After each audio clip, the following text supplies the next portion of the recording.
with us getting this meeting started tonight. I would like to call the November 14th, 2023 Longmont City Council regular session to order.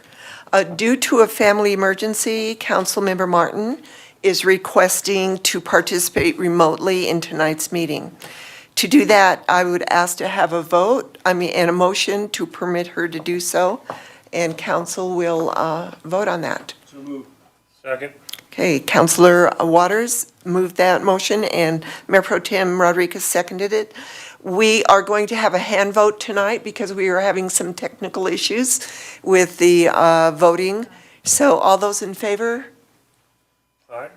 All those opposed? And that passes unanimously. We have with Councilor, yes, I'm sorry. That passed 6-1 with Councilor McCoy absent. For the public, the live stream of this meeting can be viewed at the city's YouTube channel or at longmontpublicmedia.org/watch.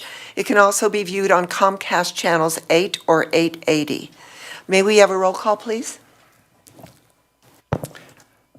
Mayor Peck. Present. Councilmember Hidalgo-Faring. Here. Councilmember Martin. Here. Councilmember McCoy. Mayor Pro Tem Rodriguez. Here. Councilmember Waters. Here. Councilmember Yarbrough. Here. Mayor, you have a quorum. Thank you. Let's stand for the pledge.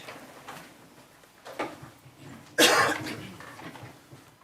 pledge allegiance to the flag of the United States of America and to the republic for which it stands, one nation, under God, indivisible, with liberty and justice for all.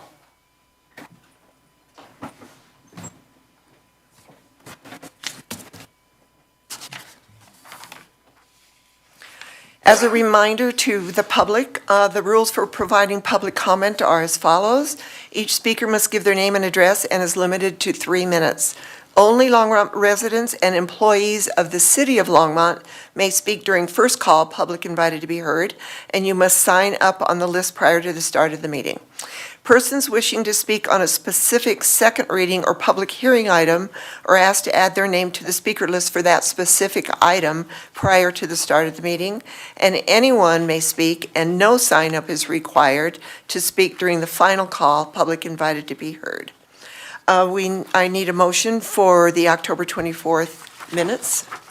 I move approval of October 24th, 2023 regular session minutes. It's been moved by Mayor Pro Tem Rodriguez, seconded by Councilor Waters. Is there any discussion about the minutes from council? Seeing none, let's vote. All those in favor? Aye. All those opposed? And that passes 6-1 with Councilor McCoy absent. Do we have any motions from councilors to add agenda items to the next agenda? Councilor Hidalgo-Faring. Okay, thank you, Mayor. And I don't know how many were approached on council in regard to this, but at our last, it was our October Coffee with Council, we had a chance to chat with a member from the LHA who does the senior grocery shopping route. And one of the things that in our discussion is that it is not being adequately funded, and they're running the risk of not having appropriate funds to continue with the program that has been very beneficial. So the request was, and I can break it down, to use council contingency funds to help fund the program through 2026 in the total amount of $45,000, $5,000 for the remainder of this year, $20,000 for 2025, and $20,000 for 2026. So I would like to request of our council if they would be amenable to. Is that a motion? Yes. Okay. Can I have a second? I'll second the motion. Can I just clarify as well? Yes. Sure. You're talking about a motion to direct staff to bring this back as an agenda item. So I guess I Yes. need clarification. If we if we're voting on a council contingency item, does it need to come back as a motion, or is this something we can approve and allocate tonight? Because I will do either. Mayor and council, it'd probably be better to bring it back on an agenda. Okay, so I move to bring this item back on an agenda. And I'll second it. Perfect. Councilmember Martin's got her hand up. Councilmember Martin? Yes, I maybe misheard this, but what happened to 2024? You said the remainder of 23, and then you had 25 Oh, and yeah, you know 26. what? Just, it shifted. Never mind. I was looking at her notes. So for the remainder of this year, then next year and the following year. So it looks like it would be 2020, wait a second. So with careful reminder,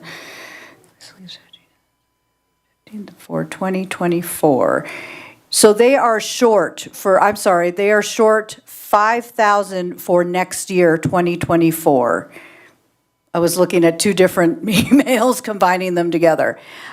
They are short 5,000 for 2024. So they are set for this year. So it would be the next year, 2025 and 2026. Does that answer your question? Yes, it certainly does. Okay. Thank you. So I do want to make a comment. I think this is a great idea. It's been a very successful program, and council has paid for this from the start. It is something that we have decided we would fund for the people living in the Longmont Housing Authority homes, and VIA is offering the service. And like Councilor Hidalgo-Ferring said, it's very, very popular because a lot of those residents have absolutely no way to get to any shopping. So seeing no one else in the queue, let's vote. All those in favor? Aye. All those opposed? So that passes unanimously, that passes 6-1 with Councilor McCoy absent. Thank you. 6-1? Point of order. Point of order, I think it's 6-0 with Councilman. So, Yes. He's not against. 6-0. Thank you. And I do have, I would like to make a motion to direct staff to start research on the ability to have a drone fire show instead of fireworks this year. That is very popular, but it's difficult to program the drones that would be putting on the show. So I'm asking for it early so that we have time to research it, get funding, and see if it's anything that we want to do.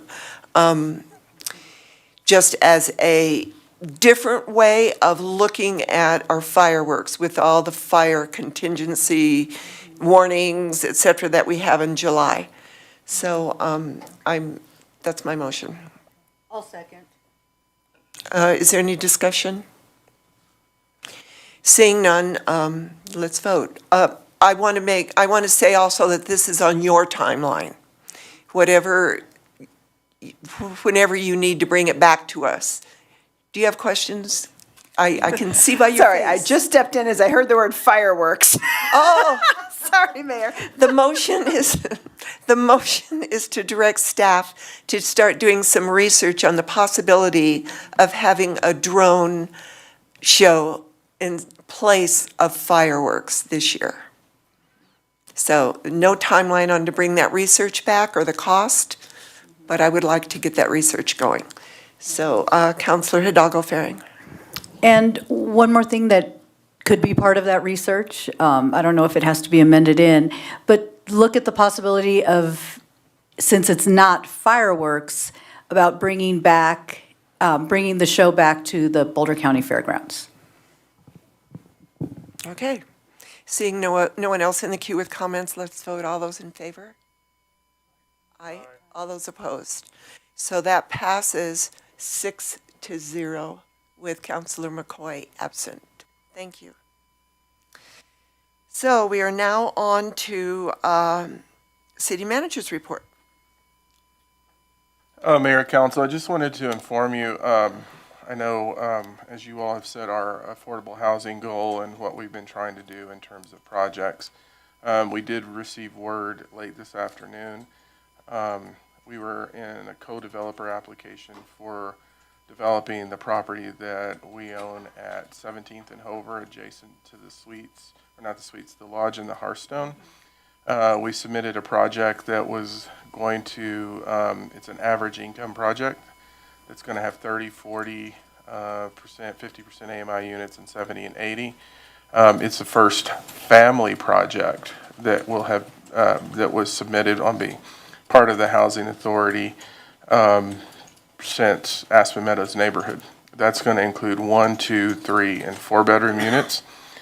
We were selected as part of the tax credit process. That also is going to include an early childhood education component that we're working on. So I know that was something on your work plan and that we've been talking about for a few years. Just wanted to let you know we did get selected. Thank you. That's great news. And I also want to give a little bit of credit, even though all council did it, to Councilor Waters, as he has pushed a heavy advocate for the early childhood program within our city. This is a great place to start. So thank you very much.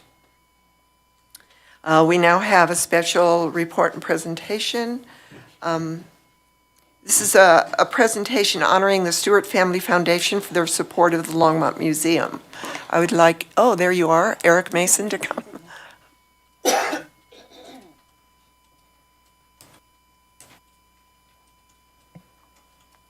Mayor Peck, council members, I'm Eric Mason, director of the Longmont Museum, and I'm here to present tonight about the support that the Stewart Family Foundation has given to the Longmont Museum. The connection between the museum and the Stewart family goes back over 20 years when Bill and Lila Stewart contributed $1 million, at first anonymously, to help build the Longmont Museum at 400 Quail Road.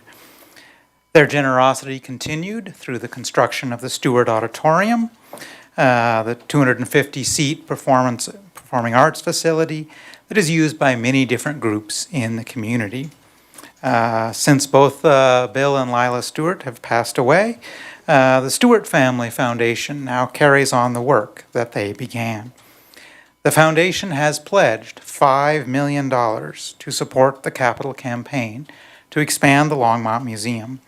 This expansion will improve the museum's courtyard to allow for larger summer concerts, more room for summer camps, and another phase of the expansion will add gallery space, allowing us to create a dedicated children's gallery for year-round educational play. Tonight, I have some very special announcements that have not been shared publicly previously. We are delighted to reveal that the Stewart Family Foundation has added a matching challenge on top of their pledge. Through the end of the year, all gifts to the Longmont Museum's campaign will be matched to a total of $100,000. This includes all gifts given on Colorado Gives Day on December 5th.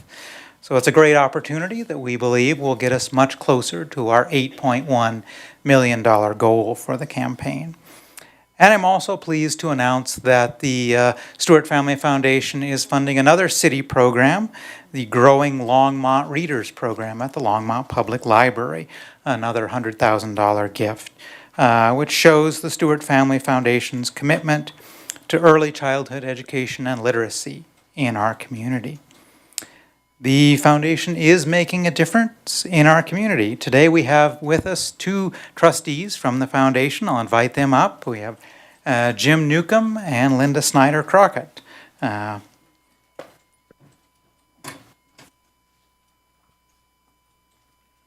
you could please welcome them and thank them for their service to the museum and to the community.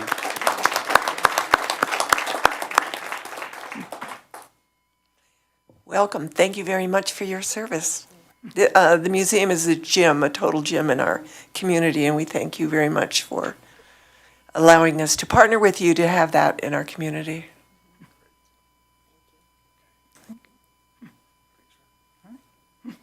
Would you like a picture, Mr. Newcomb? Photo op? Sure. Not a selfie. Never turned that.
We're now at first call, public invited to be heard.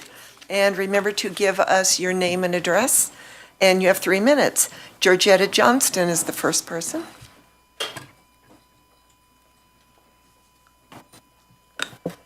Good evening, Mayor. I didn't want to be the first one, but it's okay.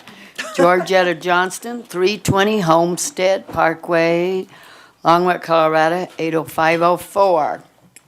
I'm glad you got back in, Mayor. I voted for you.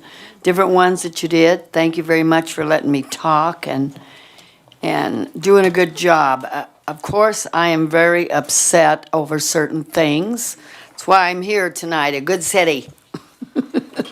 I'm not happy about the indoor skating rink yet that we need to build, and ice hockey. You know, I feel like the other one's a nice little thing. I took my grandkids, but we need a better one, and Lord willing, I hope people are going to start, and the council, money spent, you're going to get busy doing it. And also the Centennial Pool, I don't understand why it's going to die. I took my kids and grandkids many, many years ago, so it's had its day, and we need a different pool. Also, I'm not happy about the Arts and Entertainment Center. That was wonderful, listening to that. I also took my kids many times, grandkids, great-grandkids, to the museum. So it's a good thing. I understand that. But also, it doesn't work for the arts and entertainment for the Longwood Corral and different places that they can only use. They tell me they can only use a couple places like the schools, that they don't have a place big enough. So this isn't good.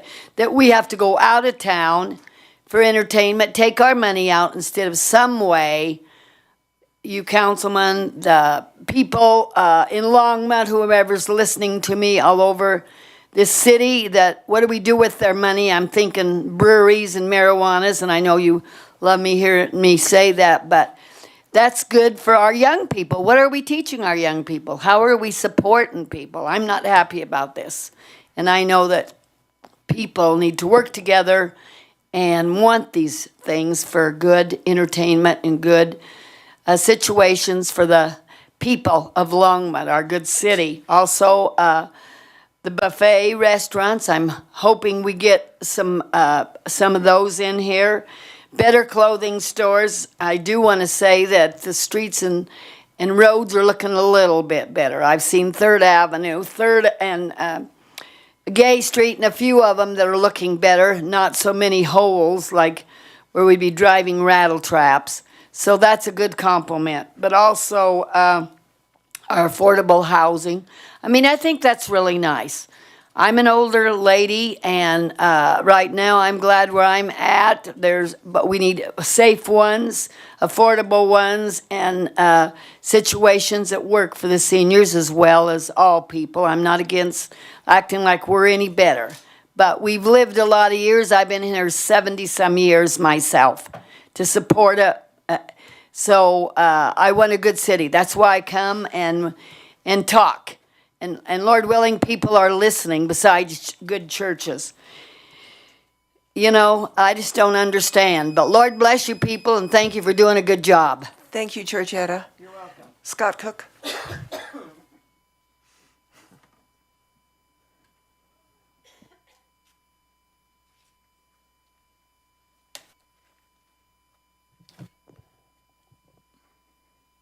Good evening, Mayor Peck and members of City Council. I'm Scott Cook. I'm the CEO at the Longmont Chamber, 528 Main Street. Our business owners, our nonprofit organizations, and all our employers are very aware of the cost of living challenges their employees are facing. The Chamber appreciates, though, the City Council's attention to the stresses businesses and our nonprofit employers are currently facing. Thank you to Mayor Peck and all of the members of City Council for the conversations that we've had and your personal outreach to business owners on the minimum wage question. It is our understanding that the engagement process is still being planned for next year, and the Chamber requests this partnership that we've had thus far with the city elected officials and staff continue. At this time, the Chamber does not have a position on raising the minimum wage. I want to be clear that our only position at this time has been one of opposition to the Boulder County decision to move up the timeline to January 1, 2024. With our Boulder County Chamber partners, we have conducted our own survey and believe the best decisions are made with the best data. With that said, regarding the economic analysis, if Council decides to move forward with it, the Chamber will be interested to assist. We, however, believe Council should consider what information we as a community want to gain from it. The Chamber has a list of questions that I will not read through in its entirety here, but for example, with the analysis, we hope that to get impact on housing, both with supply and cost. What will happen with employee movement? Will Boulder County attract more employees than surrounding areas? And what will again be the impacts to housing, our services, and our infrastructure? Will lower paying positions be eliminated through technology, and if so, at what pace? And will there be friction between larger employers and smaller employers? We are curious to gain insight to these questions and more. Again, I want to thank you for your attention to both our employers and to our employees. Finding solutions for everyone in the community is not an easy task for the Council. The Chamber looks forward to further participation on the minimum wage question. Thank you. Thank you, Scott. Martin Orner.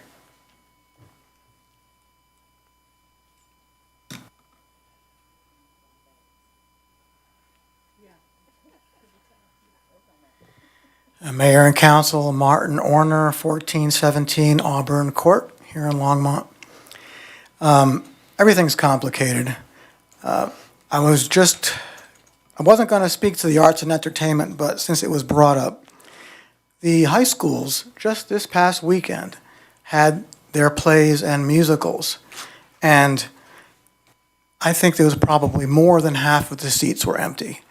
So if there's such a need to go out and experience art and entertainment, I don't understand why there's so many empty seats, where our young people are working so hard to put on a performance, to put on a musical for the community.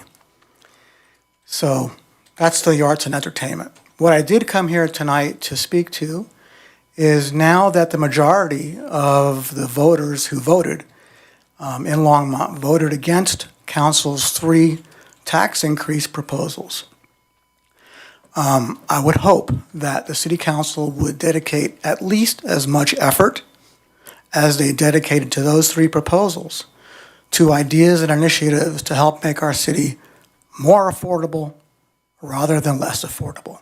Thank you very much. Thank you, Martin. Alejandro Bieri.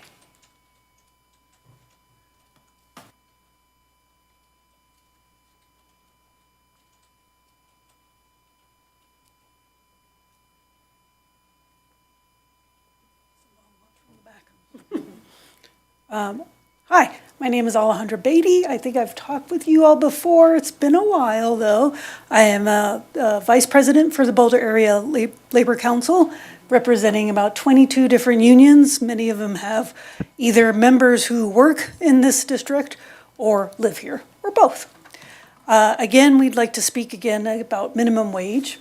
This is something that a coalition of about, we're now probably at 35 different organizations have joined us.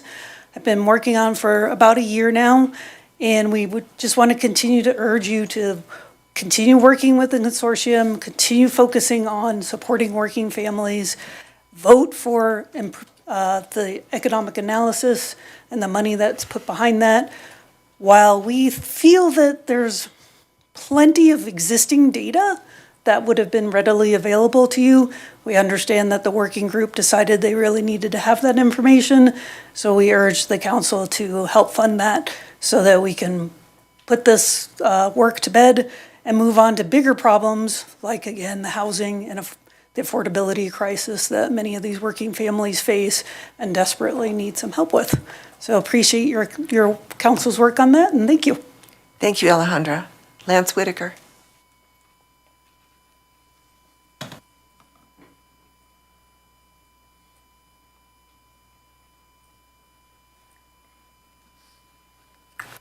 Hello again, Mayor and Council.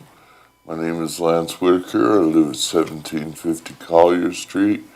Been in Longmont 45 years. Glad to come to here today to tell you today is National Seatbelt Day. So everybody buckle up on your way home. It is also National Spicy Avocado Day. Yeah. And National Pickle Day. It is also National Diabetes Day, which holds a special place for my heart, in my heart. Thank you, Ron. This one's for you. Thank you, Lance. Stanley Toll.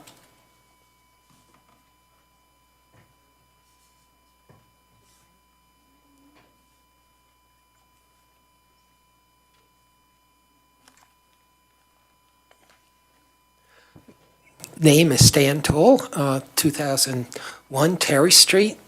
The reason I'm coming up here is to encourage the city council to get themselves as much as possible woke on traffic issues and transportation.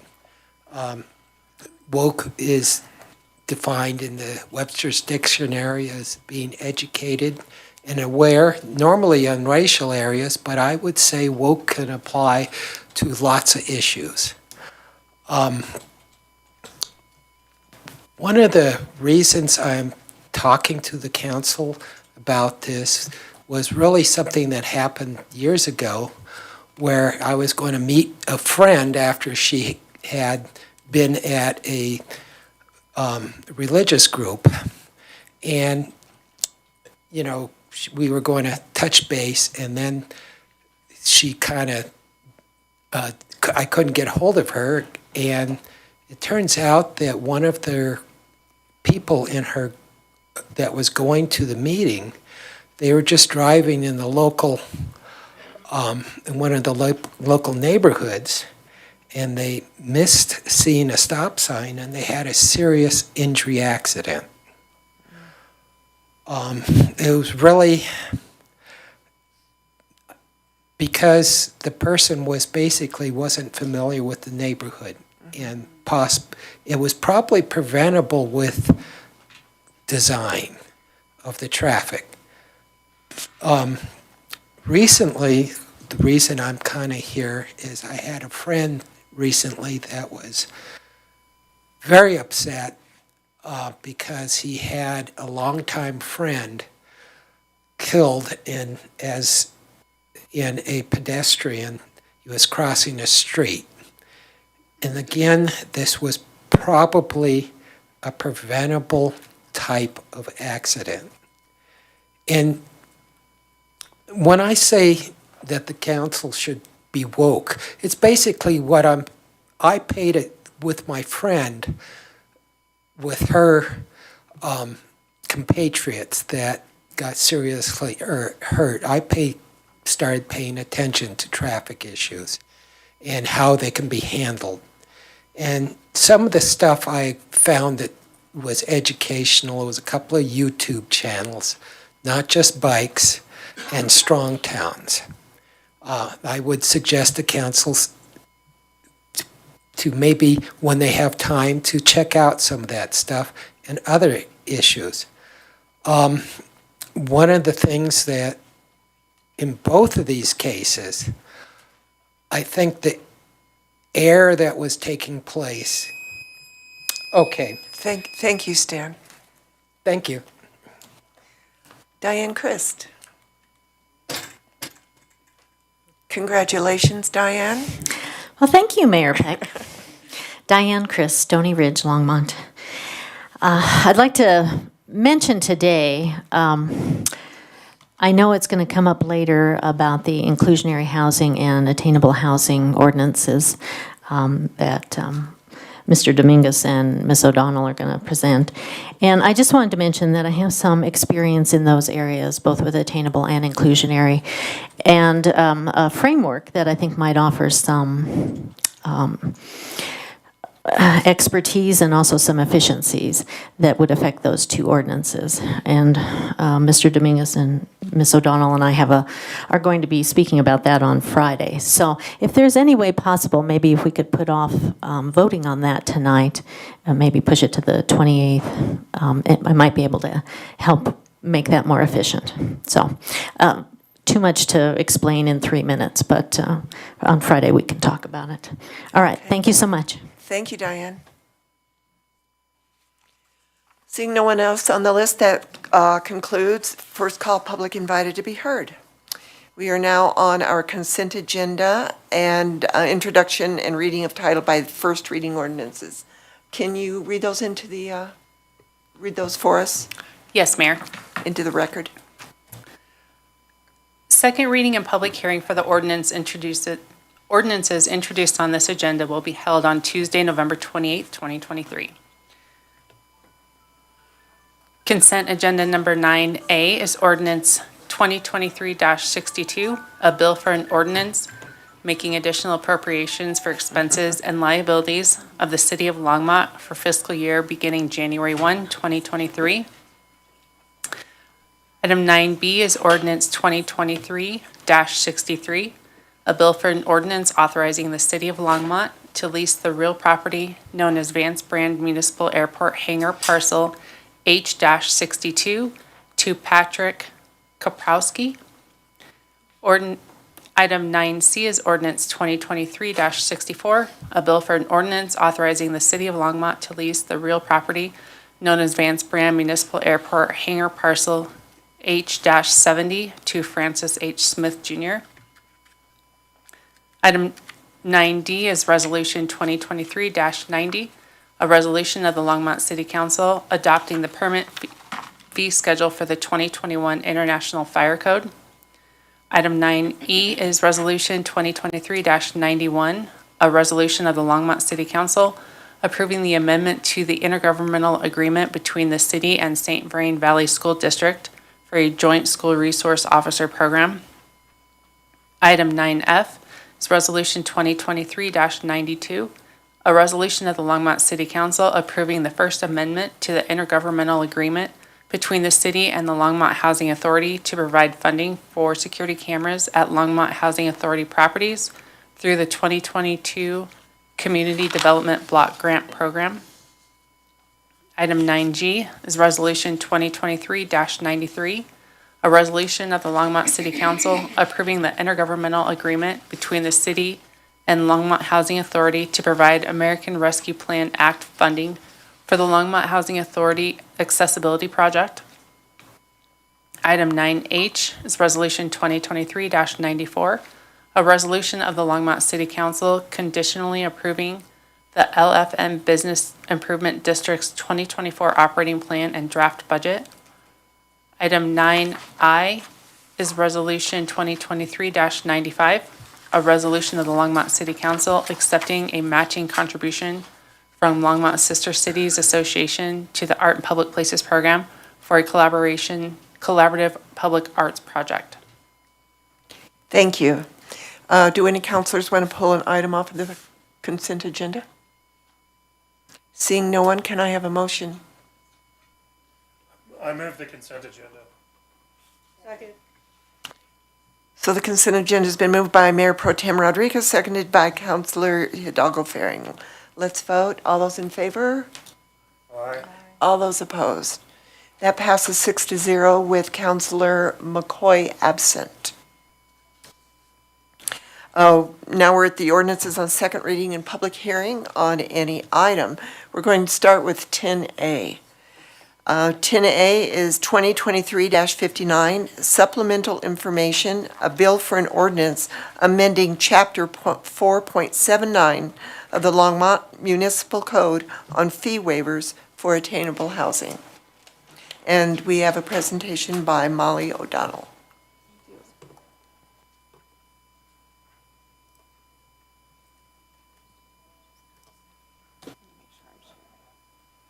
Do I need to share for?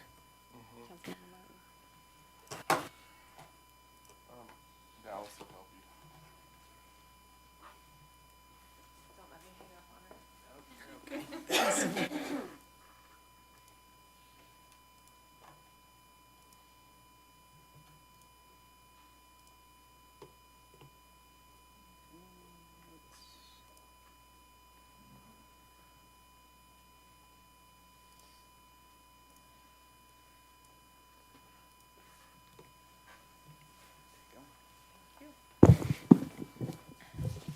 Mayor, members of council, thank you for hearing this presentation tonight. I'm Molly O'Donnell, the housing director for the city, and we are considering the Attainable Housing Fee Waiver Program on second reading of the ordinance tonight.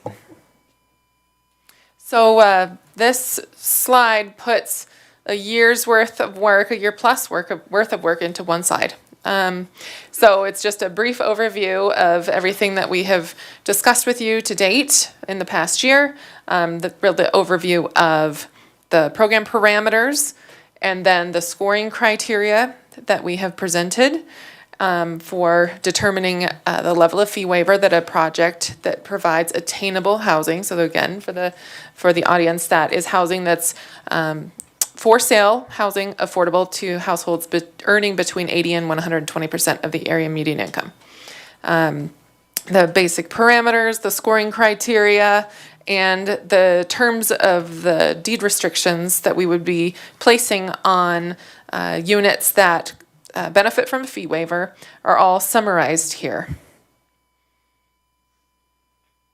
We do want to bring two pieces of information to you tonight. One is a consideration that staff recommends that council consider.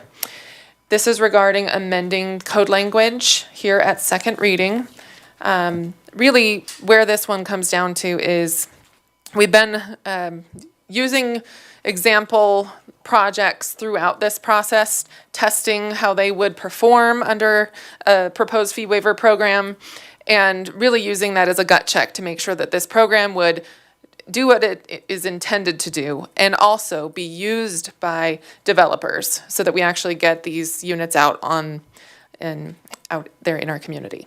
So what we have heard some feedback from developers that are considering fully affordable or attainable projects, so no market rate units included in the projects to help buffer the risk profile and really the financial aspects of the pro forma, that they are subject to such a higher risk profile that the deal can be very sensitive and the underwriting could result in it looking infeasible from the start before it even gets off the ground. So there are certain flexibilities that they have indicated could be helpful, and because for those projects qualifying for higher fee waivers, they'd be responsible for doing a development agreement with the city where certain terms could be negotiated. So a suggestion from staff is to consider amended language that would state what you see here at the bottom bullet.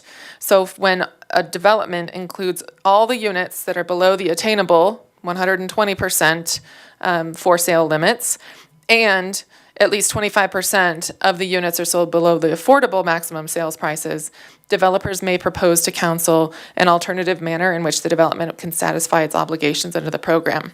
The language that we would put together mirrors almost exactly a provision that's in the Inclusionary Housing Ordinance, where developers can come and propose something that meets the intent of the program, and then council could consider whether that serves the community and then serves the intent. Oh, go ahead.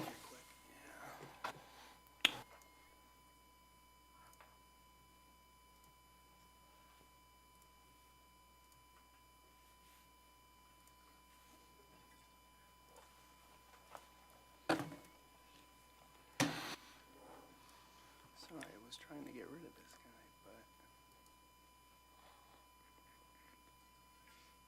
There we go. Great. So, to try to take this down a little bit, so one of the things that we were finding is that when you limit the number of when all the units are below 120% AMI, and you have a significant amount of the units in excess of 25% that are affordable, and those are permanently deed restricted. When we started looking at the financing component to this, and what I will say is, these are things that we're learning in this process. And one of the things is really how much of an impact the underwriting has to a project.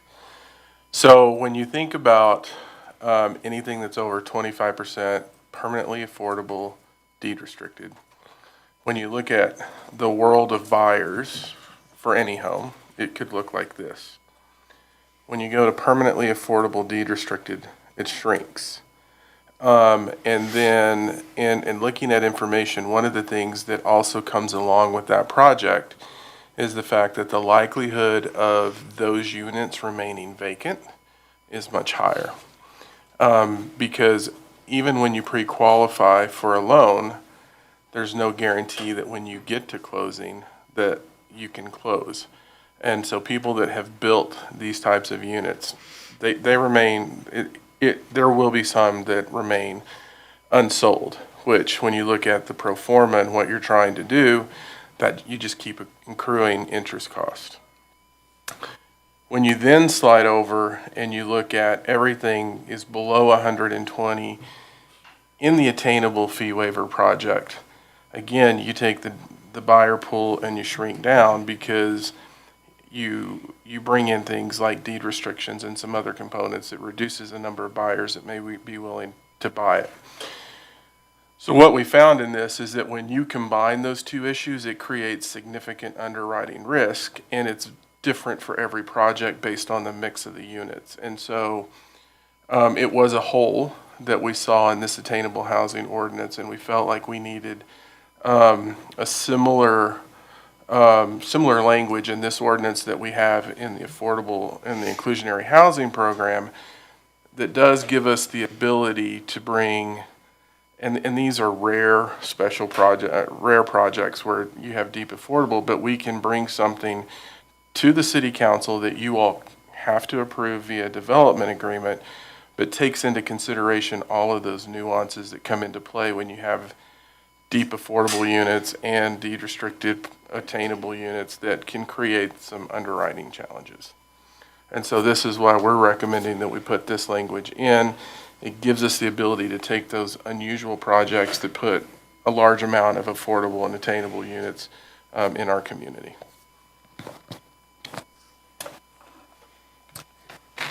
We're going to go over a second item. So this item is a request for consideration for amended code language. The next item is a program clarification about income qualification. So the way that we have the program written to date, really the developer qualifies for the fee waiver based on the price of the home that they commit to sell to. So that's in those affordability bands. But the income qualification is a requirement of the program, but we don't necessarily tie the income of the person buying the home to whether the developer gets the fee waiver on that home. That's a disconnect in time as well. So what we were thinking about and what we intend with your feedback to implement in our policies and procedures once we write out the procedures for what the income qualification piece means is that as long as a household qualifies under the 120% AMI limit on their income, they can purchase within the several bands that we have in that attainable category. Those are 80 to 100, 100 to 110, 110 to 120. The reason we intend to work it that way is that in reality, the buyers that we're talking about most likely will have debt to income ratios that determine their qualification level regardless of their income. The way that we set those maximum sales prices is assuming, because it's a maximum, that's that, it's a totally free and clear debt situation. And so what could happen is a household could come in with 110% AMI income, but only qualify due to their personal financial situation for 110% AMI home. And if we did not allow them to do that, then they would be lost to the program. And there's a gap there. So in real life, when you're considering this, people's personal financial situations are going to be all over the board. And we don't want to narrow the number of people that can participate in this program. And frankly, we don't also want to require them to purchase at their maximum affordability price as well. So it's not perfect because that does mean that a lower AMI family, still above 80, but lower in the range, would be potentially, there could be an offer in from an 85% AMI family and 115% AMI family. But the competition is still capped by those maximum sales prices that the developer's committed to. So there is some level of competition that may occur, but we also intend, if there is a large amount of units coming, we intend to implement a lottery process anyway and try and prioritize people to make sure our incomes and those are matching up well, and those at the lower end of the range still have an opportunity. So that is primarily a program clarification. It comes in the implementation side, but we wanted to make sure that that was clear and get feedback if you had it. So is there anybody on council that would like to give feedback? Sandy, can you see Marcia? Oh, you got her? I have her pinned. So Okay. I can't see if she raises her hand. Oh, okay. Seeing no one, I am going to open this for public comment for the public hearing process. Is there anybody in the public? Oh, I do have a couple of people signed up. Parkel Samuelson.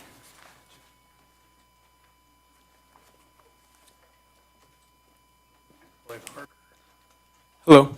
Parker. Is it Parker? Yes, it is. Okay. Sorry. I have a comment on the affordable housing fee requirement for developments. Is this the right topic or is that the next one? It's going to be the next one. All right, I'll be back. Okay. Is that okay? Yes, and I'll pronounce your name correctly this time. Thank you. The next one, David Bell. Is David here? Or is it Daniel? Thank you. Looks like David. I think I actually want to be in the next thing as well. I was confused as to which. Okay, thank you. Is there anyone else that would like to speak to this ordinance? Seeing no one, I'll close the public hearing on this ordinance and ask for a motion. Basically, what we want is direction. Is that correct, or? No, if you want to adopt the ordinance as discussed originally, you would just approve that ordinance. If you wanted to adopt the ordinance with the amendment that Molly presented, then you would need to make a motion to add the amendment to the ordinance. If that motion passes, then you will need to then make a subsequent motion to adopt the ordinance as amended. Okay, Counselor Waters. Thanks, Mayor Peck. I should have asked the question, this question, before we got into the public hearing. Give me an example, Harold, of the kind of proposal you might anticipate from a developer as the alternative, right? In our inclusionary housing ordinance, we have the alternative agreement that the developer can bring forward. This is different as an attainable housing project. I'm sitting here thinking, what are the degrees of freedom? What are the options? So rather than trying to answer that question, what is your answer to what you might be expecting to see? So in order to qualify for this section, the first threshold is that every home has to be under 120% AMI. And at a minimum, 25% of those homes have to be below 80% AMI. So theoretically, you could see somebody come in with a project that says, I want to build 35, 40% affordable units, permanently deed restricted, and then the remaining 60 to 65% is going to be attainable. And that's going to could run the gamut of 80 to 120% AMI, different levels and things like that. As we've engaged and we've been running model pro formas with real-time construction costs and things like that. One of the things that happens is that to build affordable for-sale units, there's deep subsidies that have to occur because in many cases, when you include, even if you can bring land to the table where land is free, in our fee waivers, when you just look at the cost of construction, you're still seeing at times anywhere from $60,000 to $80,000 differentials below. So it costs $340,000 to build the house, but you're selling it at $270,000. Similar to what Habitat for Humanity goes through. And talking to different folks, it costs them more to build it than what they actually sell it for. So you have that piece in there. When you get lower into the attainable, you see the same thing.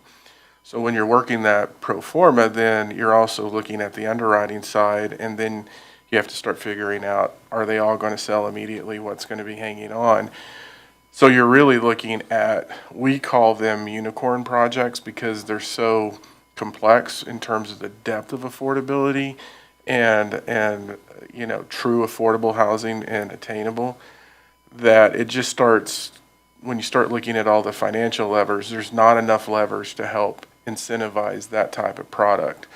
And so they do need some flexibility in terms of, what we're hearing is a 10-year deed restriction will work, but we may need a buyout of the 10-year deed restriction at 7 years because the underwriters need that to maybe expand the market of people who are willing to purchase it. So these are unique projects, but we know they won't fit into the ordinance that we brought forward. Yeah, so most of what you described is kind of a restatement of the problem or the challenge. Right.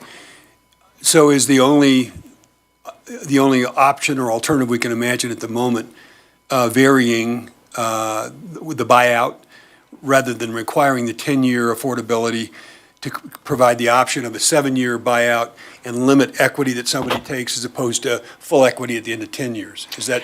Those are the options? Well, no, there's even more options. You could have you could still have the 10-year deed restriction, but you could have a 7-year buy. I'm just giving you examples. Yeah. You could have a 7-year buyout, but when they sell it at 7 years, they have to pay a portion of the equity back into a fund. They being the homeowner, the seller. homeowner pay a portion of the equity back into the Attainable Housing Fund. This gives us this gives us the ability to at least engage in those conversations, take into account the nuances on these projects, because what Project A looks like, Project B won't look like when you have, again, the depth of affordability in it, and it lets us negotiate that based on all of the parameters we've talked about, looking at the margins, open book, that's a key piece once you get into this level of incentives, is that it's an open book process where we see all of the financials and really try to deal with the issues. We just don't know how we can deal with them in all cases. And I just gave you one example of how we would potentially solve it. There could be a different component that we would have to bring in, but It is the primary concern there, the underwriting? Yes. To get past the underwriting. The rest of the project, the pro forma pencils out for the proposer, for the developer. Yep. But may not be able to get underwritten, and therefore. It's inherently the risk. Yeah. I mean, what it is a risk equation based on when they I get loan that. it. I just was curious if there are any other options, right? How creative can a developer get? I know we created, that's an option in the inclusionary housing ordinance with a variety of possibilities, right, that somebody can bring. All of those This seems are in pretty play. limited in terms Well, of. no, I think it'd give us the ability to look creatively at a number of solutions. It just lets us deal with it in that way if we have to. All right. It's one component. All right, thanks. If I may, Councilman Waters, we also thought that this was the best thing for the future. understanding that future market conditions might be totally different with a different problem to solve and different solutions out there. So it just offered that flexibility to address at the time.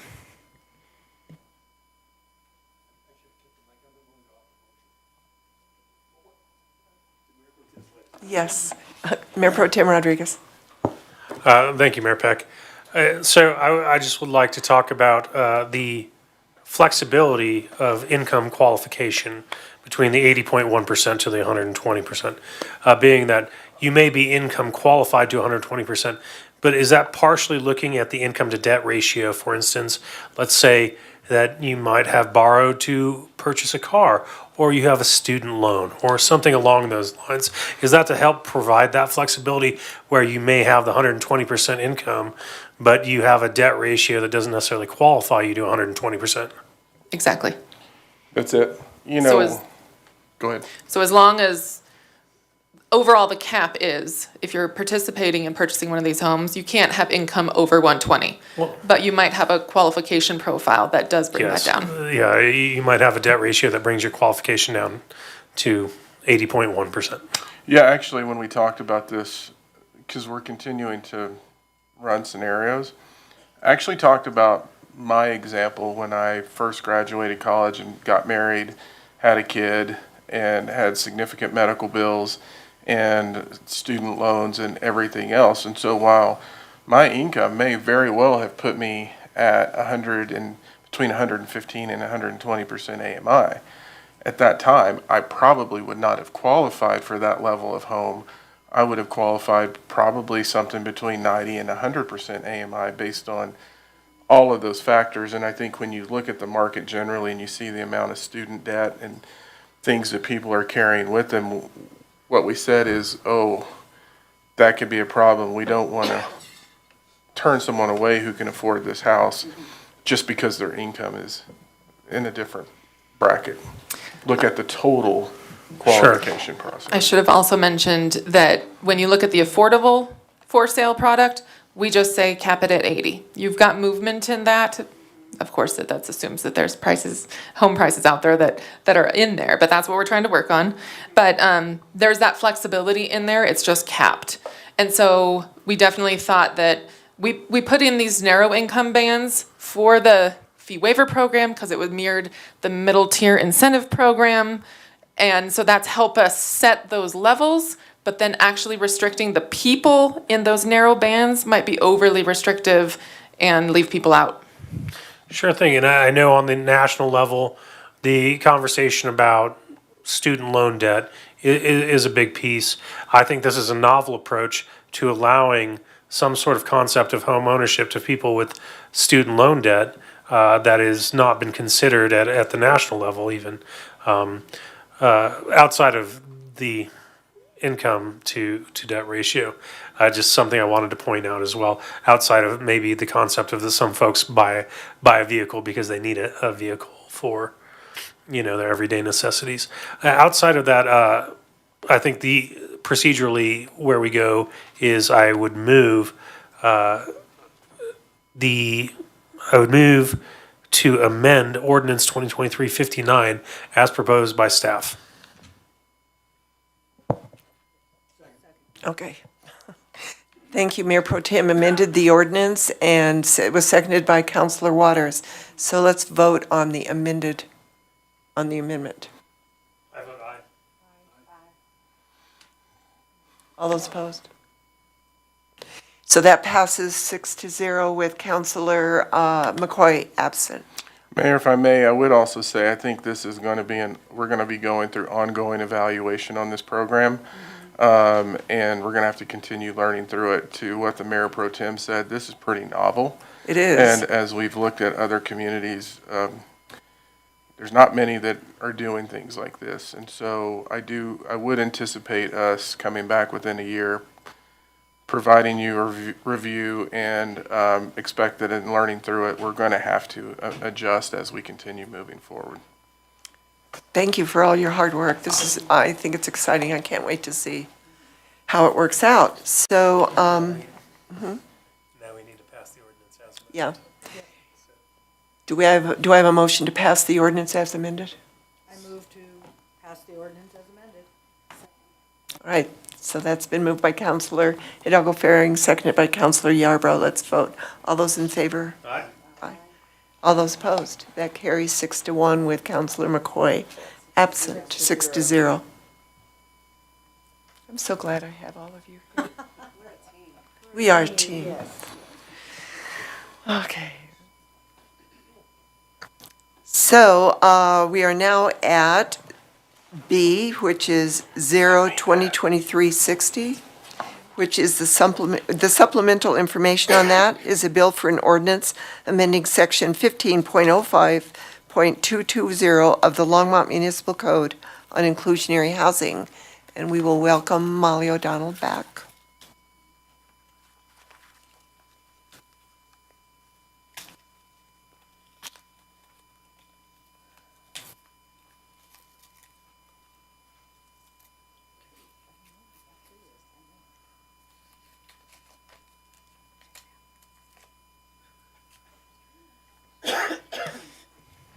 Mayor, members of council, long time no see. Okay, we're here to present the second reading of the ordinance for the inclusionary housing program updates. This is a brief overview of the code changes that are included. We removed the requirement for voluntary alternative agreement with council approval for on-site rental projects, amended the credit compliance option to make sure that we included federal subsidies as well as the state and local subsidies that were already listed. We adjusted the middle tier incentives to right size with the Attainable Housing Fee Waiver Program and updated the fee in lieu methodology, which is shown here as a summary of what was selected by council. Staff was directed by council to bring back in an ordinance in accordance with these numbers shown here. On that second item, it should be the third selection. So $5.93 for rental and $13.50 for the modified affordability gap. Looks like our square got moved. But I just wanted to note here that the existing code, in terms of implementation, the fee, this is what the code says, the fee shall be paid in effect, fee paid shall be the fee in effect at the time of the final plat or site plan for the development, whichever is later. That's what's been in code since 2018. At the October 24th first reading of the ordinance, council did direct staff to write the ordinance with the implementation to be 10 days from approval on second reading. That would bring it to November 27th of this year. And then we did get direction for future fee in lieu updates that happen every third year to notify council by July 31st, notify developers in the pipeline right after that, and then make it in effect January 2nd of the following year. So that is the summary of the direction received to date on this ordinance. Are there any questions from council?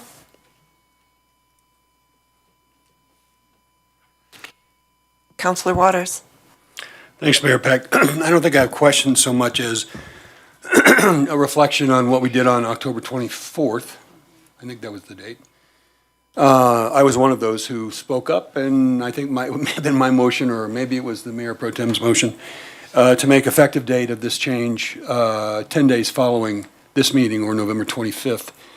For me, the thinking at that time was, let's be consistent with what we did in 2019. On reflection, after that, I'm not certain why it felt like it needed to be consistent with what we did in 2019, and that it would make more sense to think about the projects that are already submitted, right? That are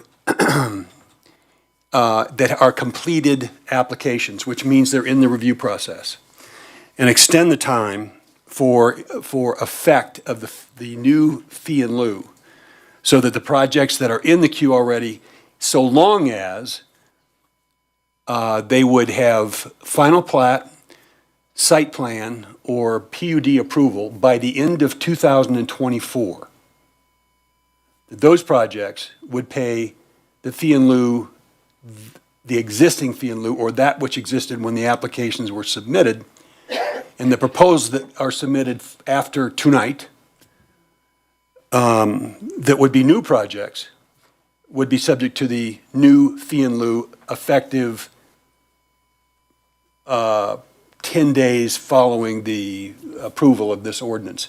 I would add that that's a pretty fundamental change in the ordinance. And I think what we would want to do is give direction to staff to bring something back, and I'd be happy to make the motion when it's the right time, or I'll listen to another motion, to bring back, to not act on this tonight, other than to give direction to staff to bring back a revised ordinance reflecting projects that are already in the queue, that are completed applications, that receive their approvals for final plat, PUD, or site plan by the end of 2024 to pay the existing fee in lieu, not the proposed new fee in lieu. Is there any other discussion? So the question is, which we have discussed, and it has not been resolved that I know of, if someone does make an application for a future development, and that application is in the queue, but the development isn't going to happen for a couple of years, which fee in lieu would they be responsible for? The present one, or the one that would change in December of 2024? If we're basing this only on application. Are you referring it to the suggestion that Councilmember Waters made? Yes. So the way I understand it is any project that is in the system and has been deemed, has moved in first review, sufficient for review as of right now, those projects have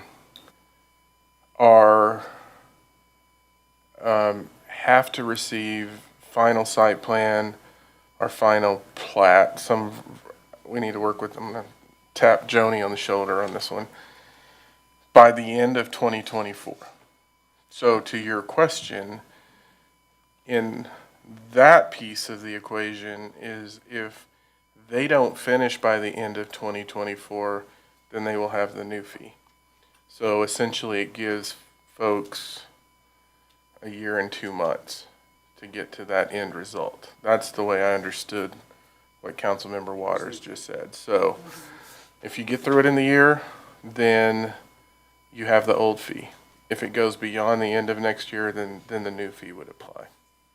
Okay, so we have approximately 15 or 16 jobs in the queue, but we don't know where they are at this point in the process. So they would have to have PUD, final plat, or site plan. And if they don't have that by the end of December 2024, then they would revert to the new fee in lieu. Am I interpreting that correctly? Based on what Councilmember Waters just said, yes. Okay. So no one can slip in a new application. Now it's only the ones that are in the queue at the moment. At first review, that have gone through to first review. Okay. Tim? And I may make a suggested amendment that maybe PUDs not be included, because PUDs might allow for vesting for a number of years. So currently, Mayor, Member of Council, Tim Hall, Assistant City Attorney. Currently, you pay the fee in lieu that's in effect at the time of final plat or site plan, whichever is later. If you used that as the approval trigger before December 31st, that would be more consistent with our past practice. And more likely to have a development that's actually going to get built imminently. So it would be final plat and site plan. Yeah, if I may offer a suggestion. Yes, please. If council wants to look at something like this and you want to give staff the direction that is that was talked about by Councilmember Waters. I would recommend that we table the conversation, gives the attorneys and the planning staff the ability to come up with language that we think captures that, and then bring it back for second reading on the 28th. Okay, Mayor Pro Tem Rodriguez. Thank you, Mayor Peck. I think as all of council knows, we've received extensive communication from, I would say, the public through email as far as some certain ideas. We've sat in executive session about this. I do think process-wise that we should go ahead and hold the public hearing, because there's folks who have spent their time to come down here tonight and share with us to help also educate us into what their thoughts are based on whether we amend it tonight or table it tonight. But I feel that we should hold on motions until after we hold the public hearing on this item. Councilor Waters. Thanks, Mayor Peck. I know this is my second time, and this will be my last time.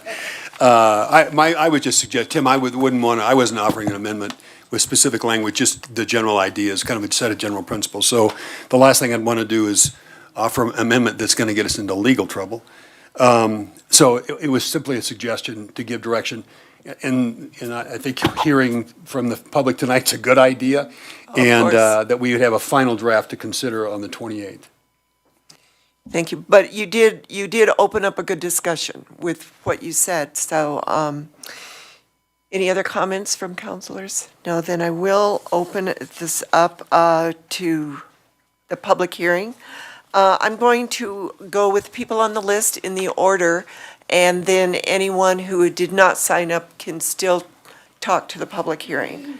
The first one on the list, I'm going to go with the item 10A, since they signed up. Parker Samuelson.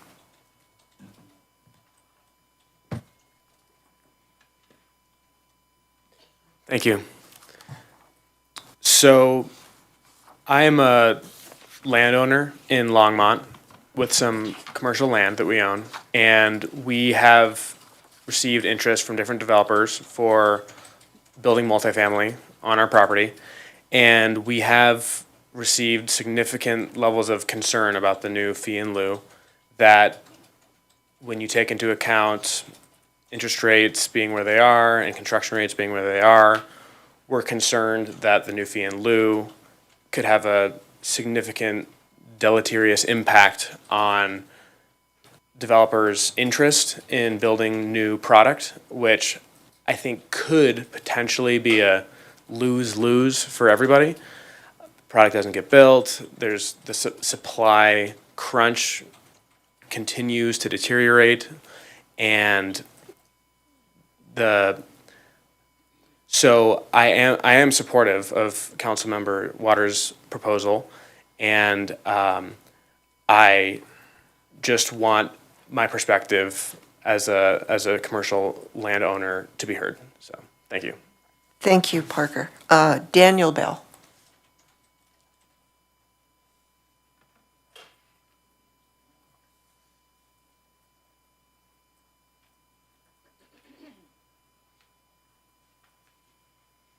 Hello, I am a renter in Longmont. Daniel, can you give your name and address?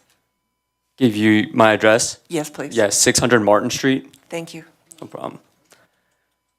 And I've seen this happen to some of my other friends in other cities, and basically it just ends up with them getting displaced from the city, because what happens is that ultimately their rent gets increased and they decide to leave the city.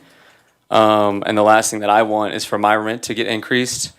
I think what Parker just touched on makes a lot of sense, is that the developers don't see their developments get done, and then new housing doesn't get built, and then it just decreases the supply of what's currently there, and then thus increases the rental rates of the current renters. And just as someone who works in Longmont, I don't want to see my rent get increased and me have to leave Longmont.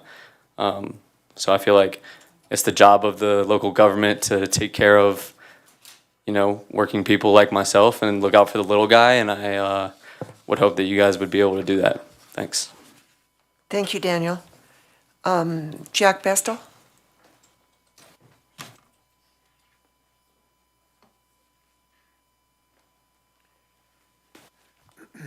Good evening. My name is Jack Bestall. Excuse me.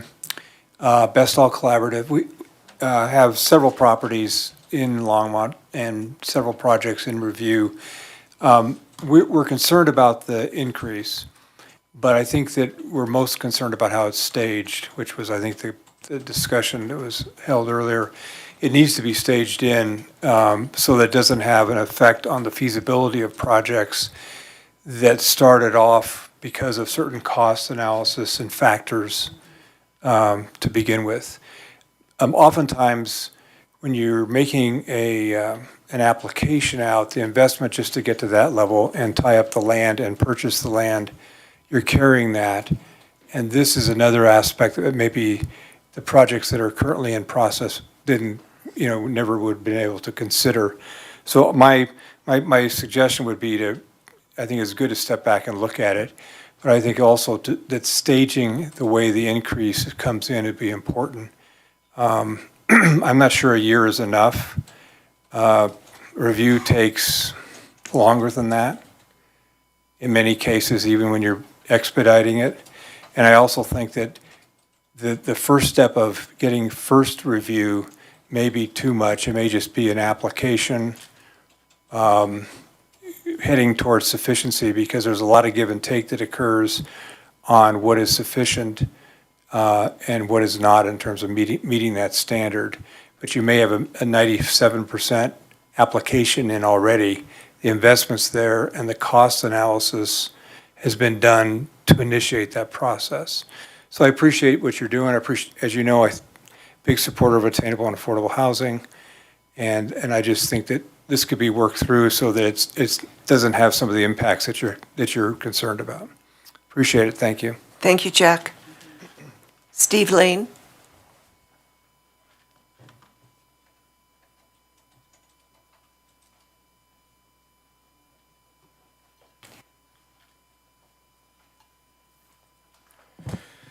Good evening, Mayor and Council. Steve Lane, 1013 Neon Forest Circle. Also the co-chair of Prosper Longmont, which is a local housing authority,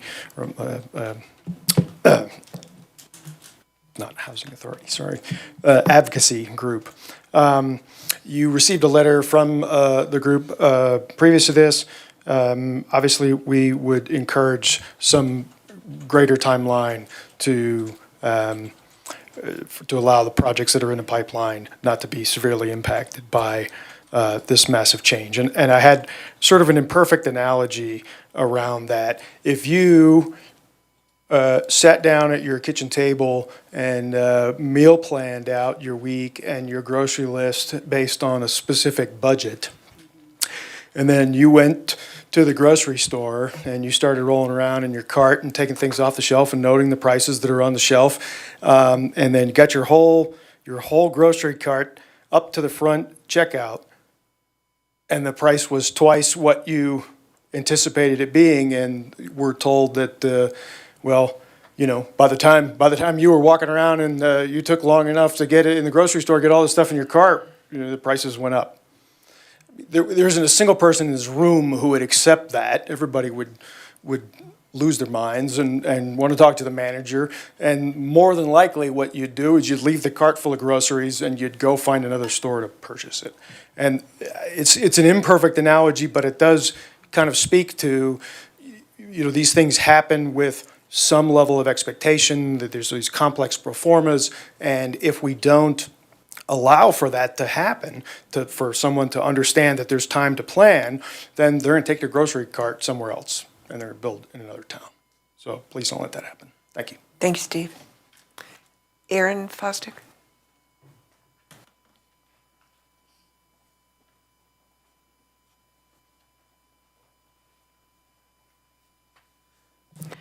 Good evening, Mayor Peck, members of council. Aaron Fosdick with the Longmont Economic Development Partnership at 1925 Pike Road.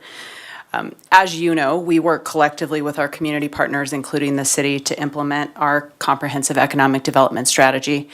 As part of this strategy, we encourage residential affordability and housing diversity. We know that housing supply and housing affordability is extremely important, not only for attracting industry, but also for attracting and retaining talent.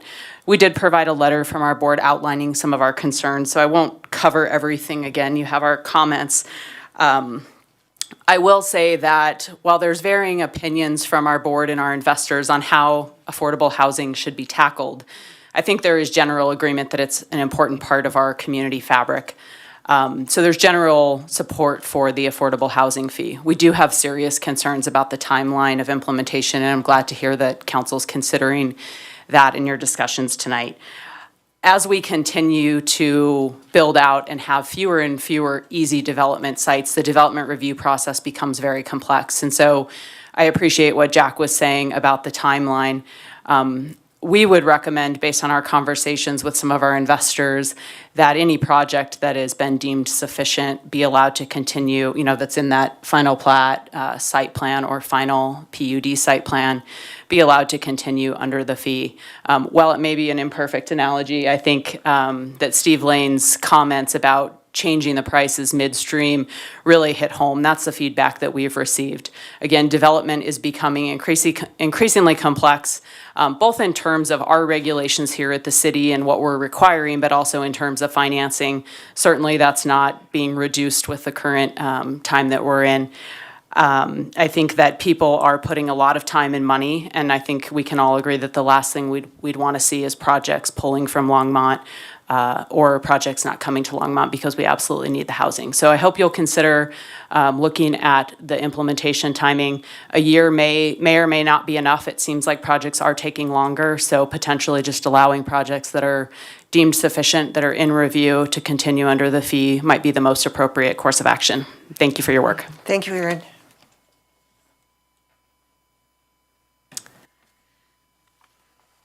Well, I know I'm going to butcher this. Is it Ron Heckman? Sorry about my handwriting. Or Carr? Ken, oh. Ken for the team. I was way off. No problem. Ken Heckerman, I'm development partner at MGL Partners in Denver. And we have a project in the queue, and it's on Nelson Road, just to the west, in the Mountain Brook subdivision, part of the annexation, with the Stephen Tebow property, just to the west and adjacent to the Nova West project, just to the west of Target.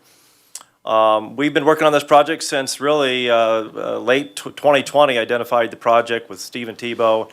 At that point, there were still a lot of question marks. Mountain Brook wasn't built yet, et cetera, et cetera. So we began underwriting this project almost 3 years ago. And what's happened since then is COVID, the supply chain shortage, construction costs going crazy, labor rates going crazy.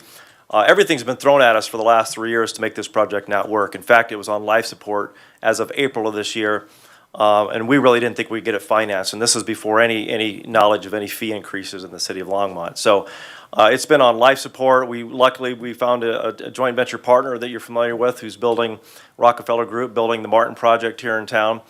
And as you may know, MGL Partners is obviously involved in the Crispin projects to the north of town, on the affordable side. So we build affordable housing, purely affordable housing, and we build housing like this for moderate income, which, as we know, here in Boulder County is as every bit of in need of supply shortages as the deeper targeted affordable housing. People making $60,000, $80,000 a year that live and work in Google and Boulder and these places, they can't afford to live in Boulder. You know, it's $4,000 or $5,000 a month for an apartment. So where do they go? They go to Louisville, Lafayette, Longmont, right? So we're trying to supply 300 units of housing at this location. We've been underwriting this thing for 3 years. And we just, I mean, this could be the straw that breaks the camel's back, really, because it's $1 million cost to us at 300 units. And the grocery store analysis is not doubled, it's tripled. And so we're, again, in support of the increase. We think it's needed. We think that it's going to be long-term, a very good thing for the city to get this fee more up there. As the staff has pointed out, it's been many years since they've increased it. So we're not opposed to the increase. We just think it's, you can't pull the rug out from, we're at the verge of getting building permits. we're within months of getting our site plan and our plat approved. So I echo Councilman Waters' recommendation, allow you guys to make that decision on how to implement it and what the actual time frame is. But it should go through the 2024. I support that. There's a lot of projects in the queue that are just going to get their stuff approved in, like us, in January, February, March, April, the spring, into the summer, that have been working and spending a lot of money and time trying to get these projects put together. And such a large increase really can and will stop some projects. So again, we appreciate your consideration for that. Thank you. Thank you, Ken. Greg Glade.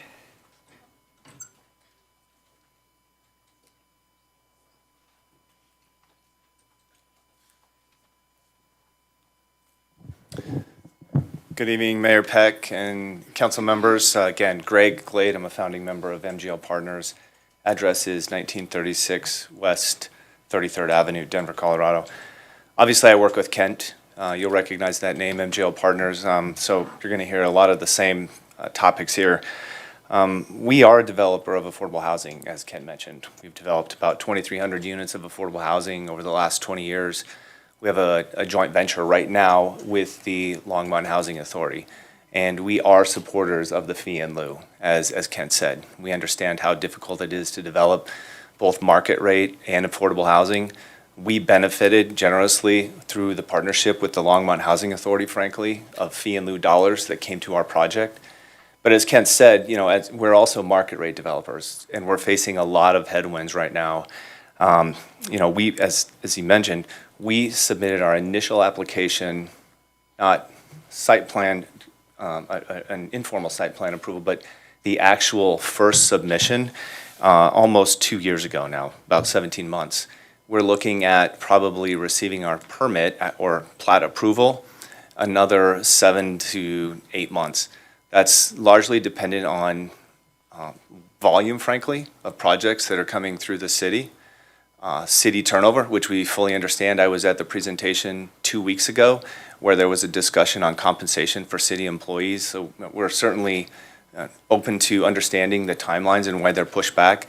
But we feel that it's unfair to punish these projects, again, that have been in the queue for quite some time, to have the rug pulled out from under them in terms of additional cost increases, especially in light of overall materials increases, inflation, cost of interest, dearth of equity providers, et cetera.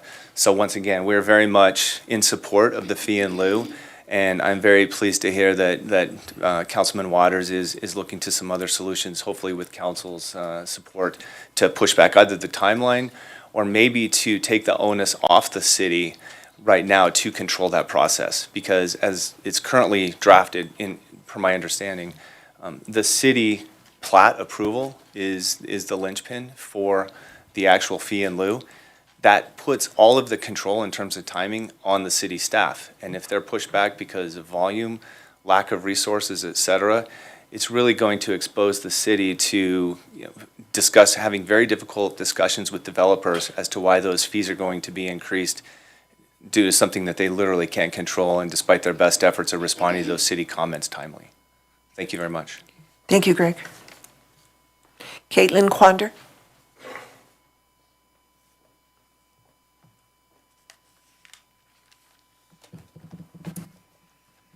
Good evening, members of council and mayor. Caitlin Quander. I'm an attorney here on behalf of MGL Partners and Rockefeller Group. So you just heard from Kent and Greg.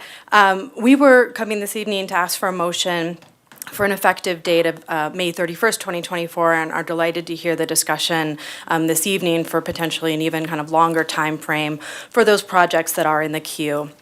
Kent and Greg gave a great picture of the current Mountain Brook project, its work in good faith with the city for the last 2 years, and really that issue that site plan and plat happens so late in the process. So you invest a lot of time, energy, money for that time period to that final end as that date. That doesn't feel fair, and we want a community to feel fair. And actually, the Colorado statute on impact fees talks about that fairness and says, no impact fee or other similar, development charge shall be imposed on any development permit for which the applicant submitted a complete application before the adoption of a schedule of impact fees. So with that, we really appreciate what's offered this evening and encourage council to consider that because that would be a little more consistent with what the statute contemplates. And the other piece I just wanted to note, at your last meeting in October, the other item that Molly covered is going forward, you decided to include kind of a notice in July, both to the city council and to developers of an increase, and that would be effective that following January. And so it does seem like applying kind of a consistent idea to the one being increased now to match what would be allowed in the future. So that, again, delayed effective date, you're allowing that for 2026, 2027, and to do that again here as you implement this increase in 2023.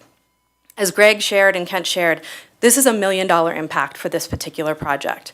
That is really significant. That's why there's 3 of us here tonight. That amount really, really matters to this project. It is quite tight.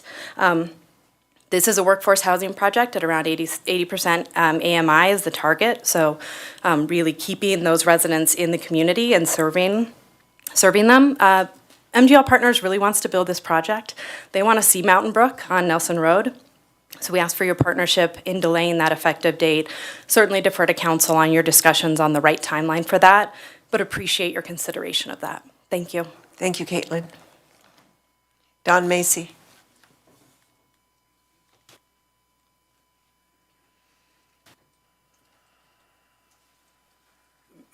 Mayor, members of council, I'm Don Macy, Macy Development Company.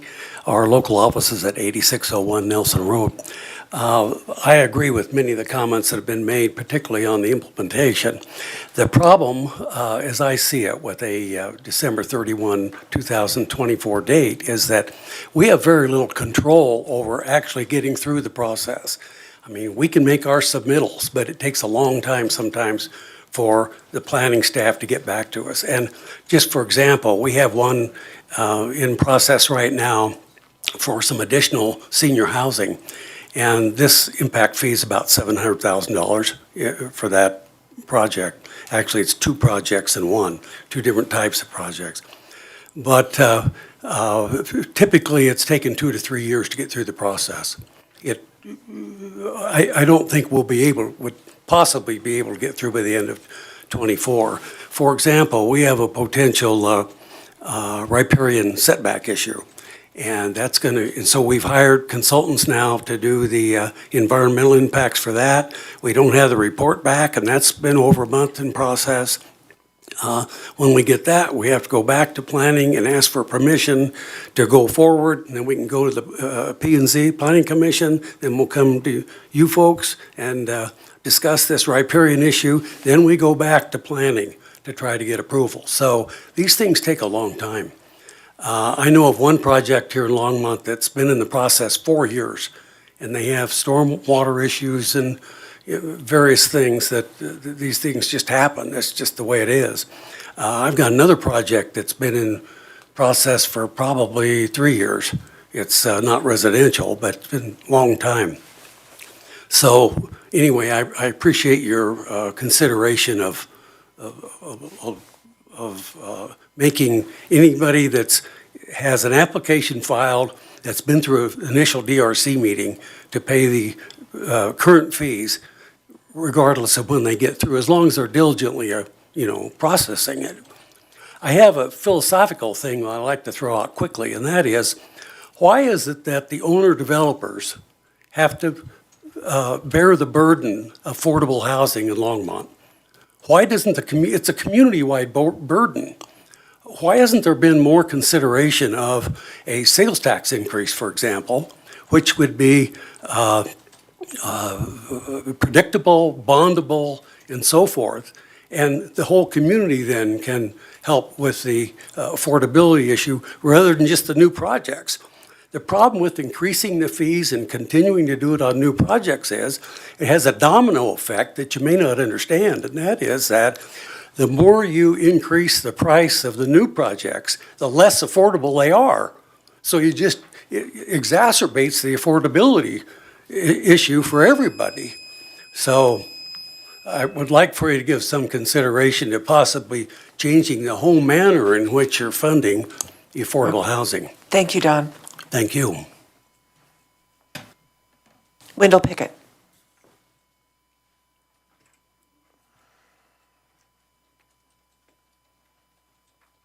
Thank you, Mayor Peck and Councilmember Wendell Pickett, 3813 Florentine Circle, and thank you for taking the time to consider all of our thoughts and ideas, and we appreciate that you listen and that you're willing to engage and hopefully come up with a very workable solution. So thank you.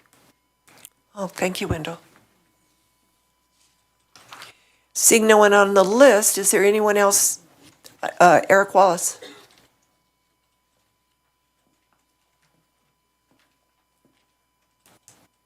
Good evening, Mayor Peck and council members. I'll be brief, I hope. I'm usually not. Thanks for addressing the Attainable. I feel like we're making progress, and I'm happy to hear that we're going to remain open to modifications because this is a learning process and we're really trying to plow new ground here. I think it applies also what you're hearing here as well. You know, the willingness to actually come up with fair solutions is really important, and I'm grateful for that. The retroactive portion, you've got plenty of good ideas. I like the one where if you've already got a complete submission, that seems to be the fairest way to do it, because nobody has control over when reviews come back and how long that takes and how many reviews there are going to be. You just don't. We don't want to lose projects in the pipeline. I think that's a major consideration. The $1 million impacting a development project, I just want to riff on that briefly. That's $11,000 a unit. Developers don't pay these fees. The developers pay the fees through the project, but the developers either pay the fee and pass them on, or the developers go build outside of Longmont. I've heard so many times how the rich developer, I'm not a developer, the rich developers pay these fees. The owners, the buyers of these new units and the renters of these new units are the ones who foot the bill. So it's new development that foots the bill to fund the affordable program the way we're designed. There's merit in exploring some of these other ideas. I've heard other people also talk about a sales tax or other funding mechanisms to spread it more equitably, because it really does impact the cost of housing. And it's one of the dynamics of why Prosper Longmont ended up getting involved in addressing Attainable, because this dynamic has caused part of that hole that happens in the affordability spectrum within our city. Sorry, Eric Wallace, 339 Pratt Street. I forgot. Thank you. Thanks, Eric. Is there anyone else in the room that would like to address this? Come on down.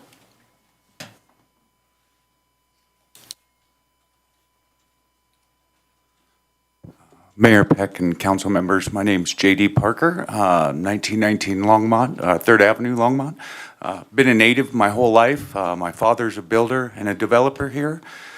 I have a project in the queue. I've hooked up with a beautiful developer who has put great projects throughout Colorado, brought them to Longmont.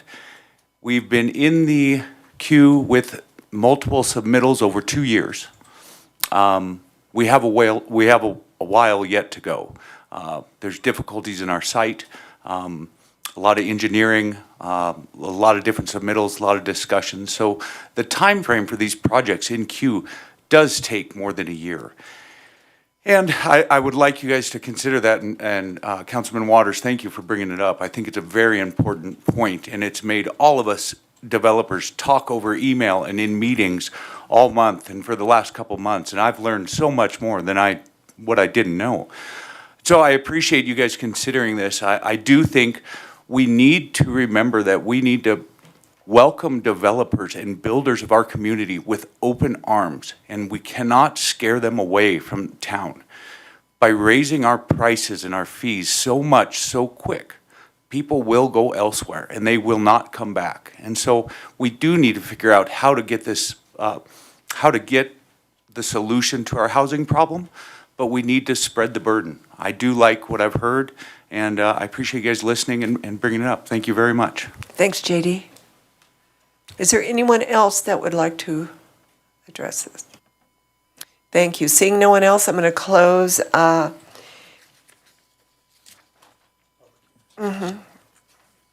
going to close the public hearing.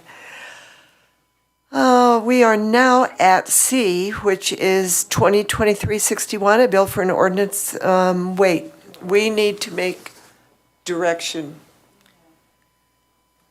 So it was mentioned that we should perhaps table it, but Counselor Waters.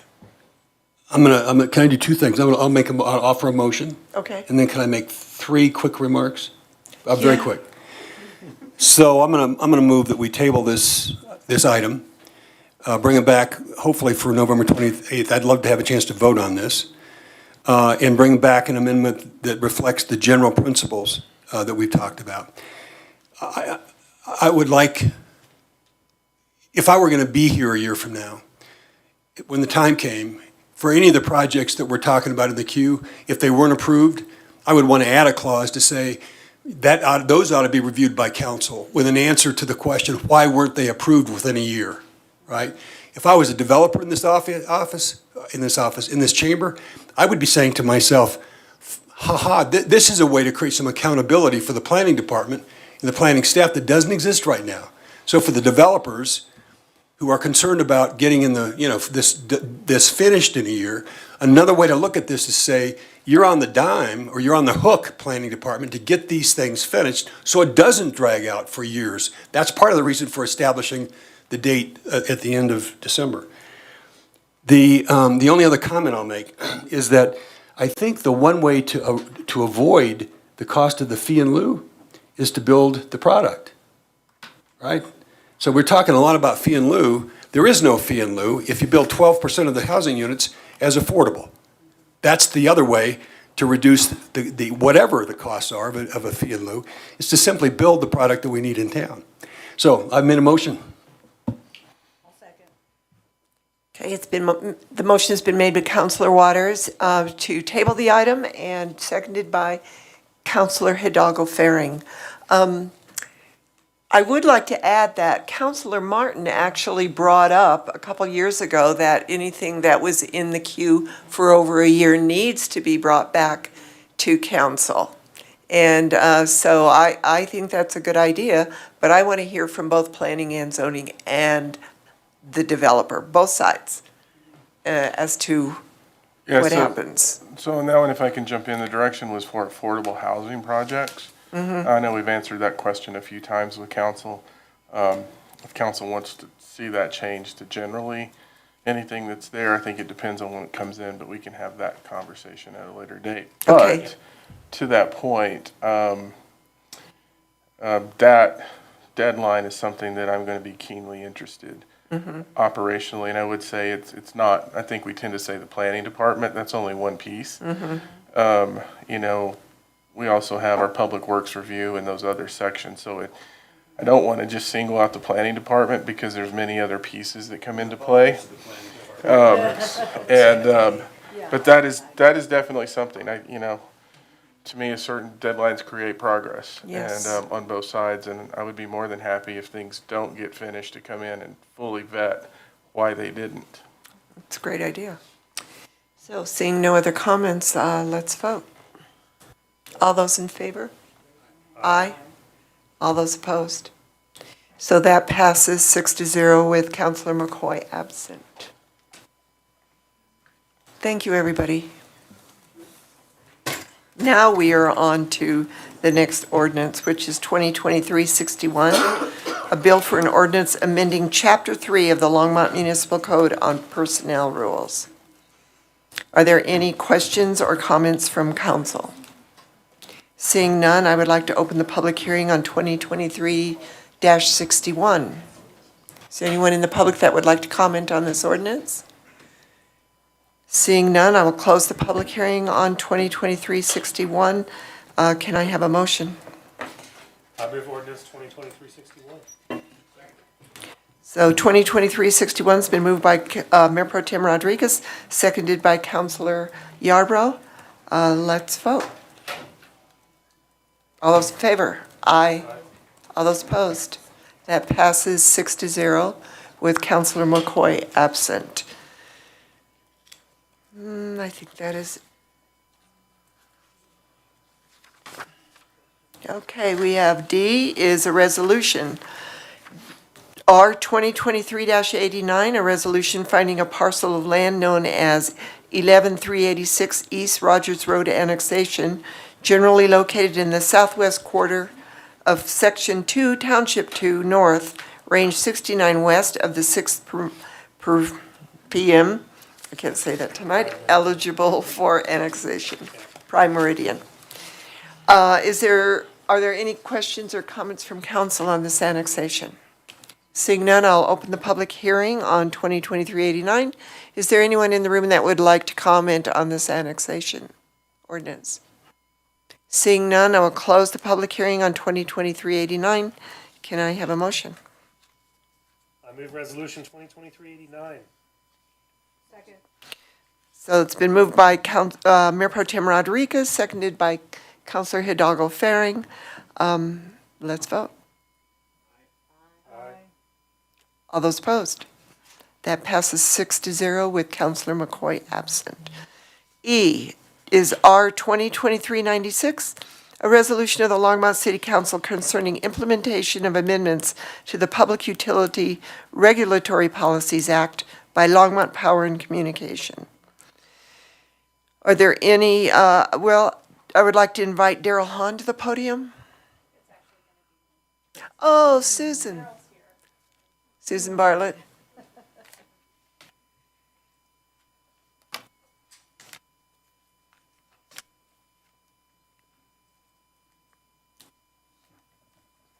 This is driving me crazy.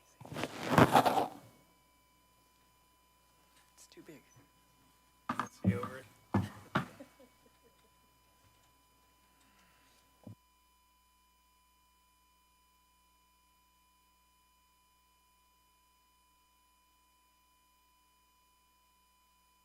This one? All right. Mayor Peck, council members, thanks for giving me the time tonight. I just wanted to bring an update on some new federal standards that have impacts to the Public Utilities Regulatory Policy Act and those impacts on Longmont Power and Communications. So we're required as a non-regulated utility to review the new standards and to consider the new standards. We're not required to adopt them, but we are required to consider whether or not we want to implement them. Also, as a non-regulated electric utility, we're required to give public notice about the standards and collect any comment from the public on these and to consider that as we determine whether or not to proceed with the standards. And then finally, we have to make a formal determination, or council does, whether or not to implement or not implement the standards. And so I'm just going to catch you up on where we are there. As some context, the Public Utility Regulatory Policy Act, or PURPA, was enacted 45 years ago. The intent of PURPA was to encourage conservation, efficiency, efficient use of our resources to produce energy, and also to promote equitable electric rates among our customers. And then in 2021, Congress passed the Infrastructure Investment and Jobs Act.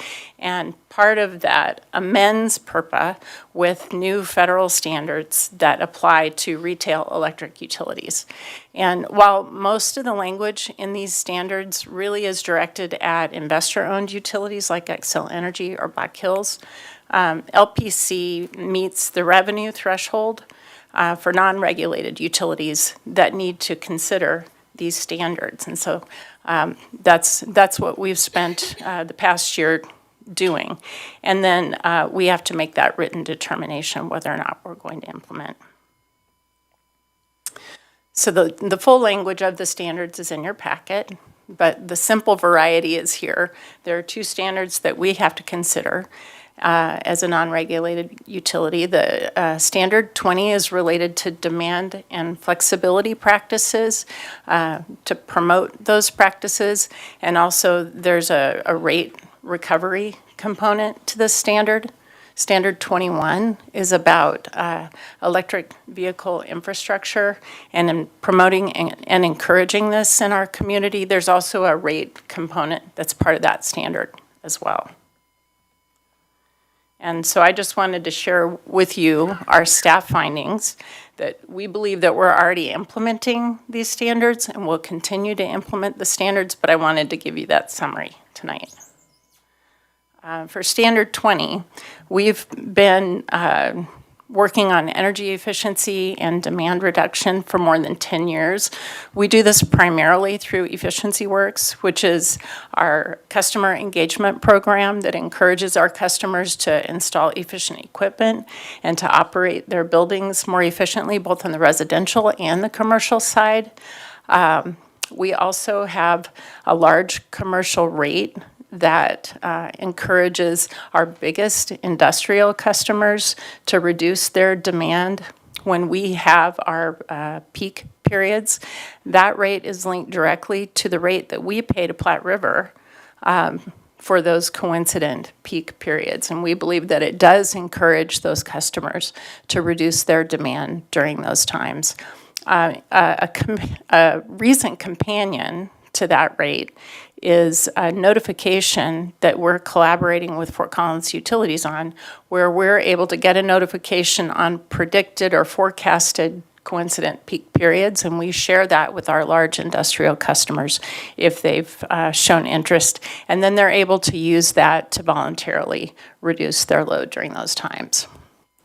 We've also tested at a very small level, we've tested some customer device-based demand response programming, and we hope to continue to offer more things like that at a broader scale as we collaborate with Platte River and the other owner communities to reduce our overall system-wide demand in the future. Then relative to Standard 21, this is the electric vehicle infrastructure standard. LPC with other city departments has installed 5 publicly available level 2 charging stations at city facilities in the community.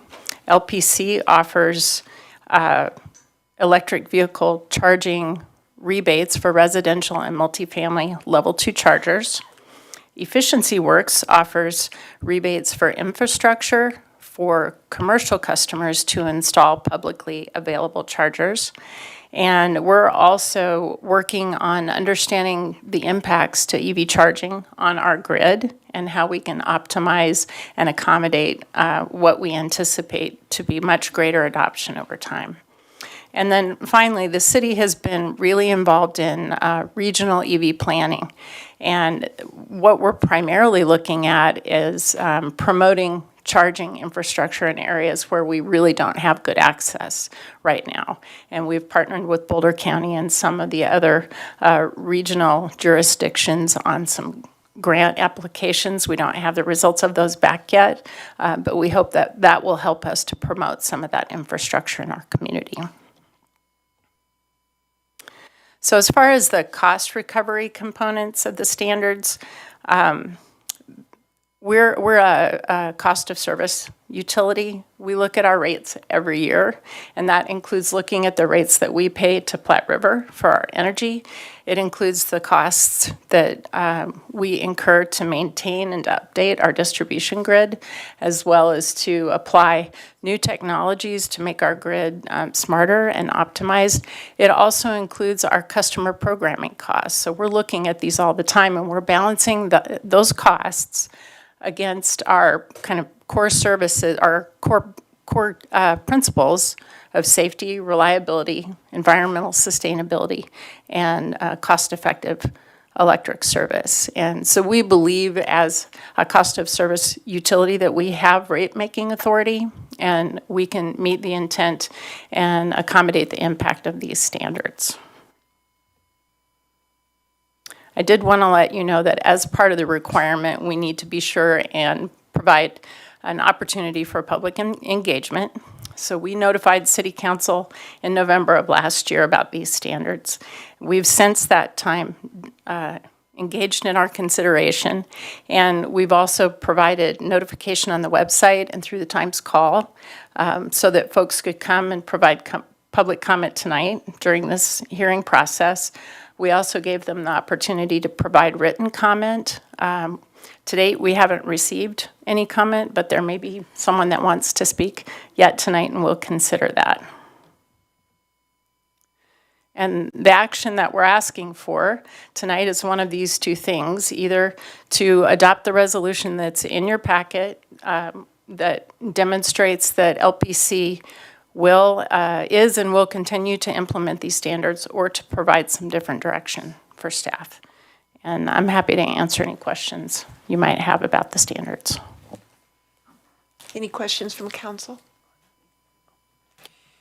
Well, since Ms. Bartlett opened it up to the public, I'm wondering, is there anybody in the public that would like to have a question about them or have a comment? Seeing no one? So can I have a motion then to, what is happening here?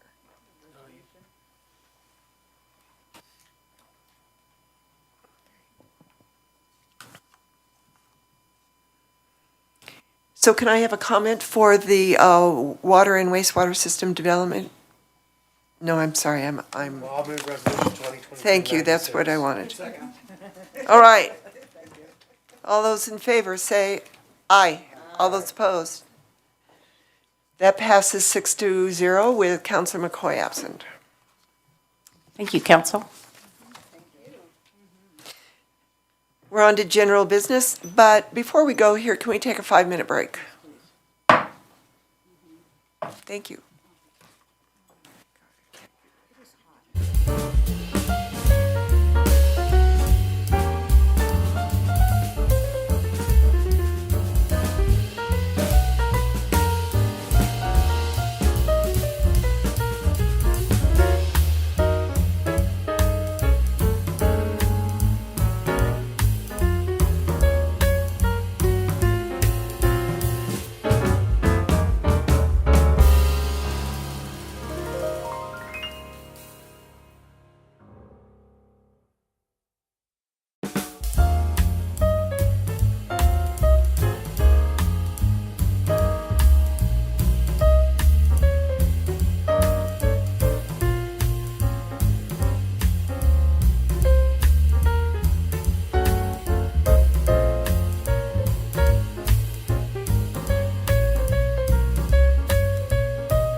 back.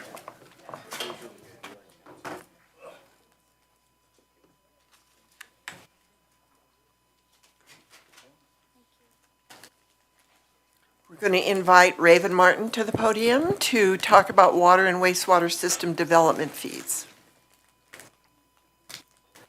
Good evening, Mayor Peck and members of council. I'm Raven Martin, Utility Rate Analyst with Strategic Integration.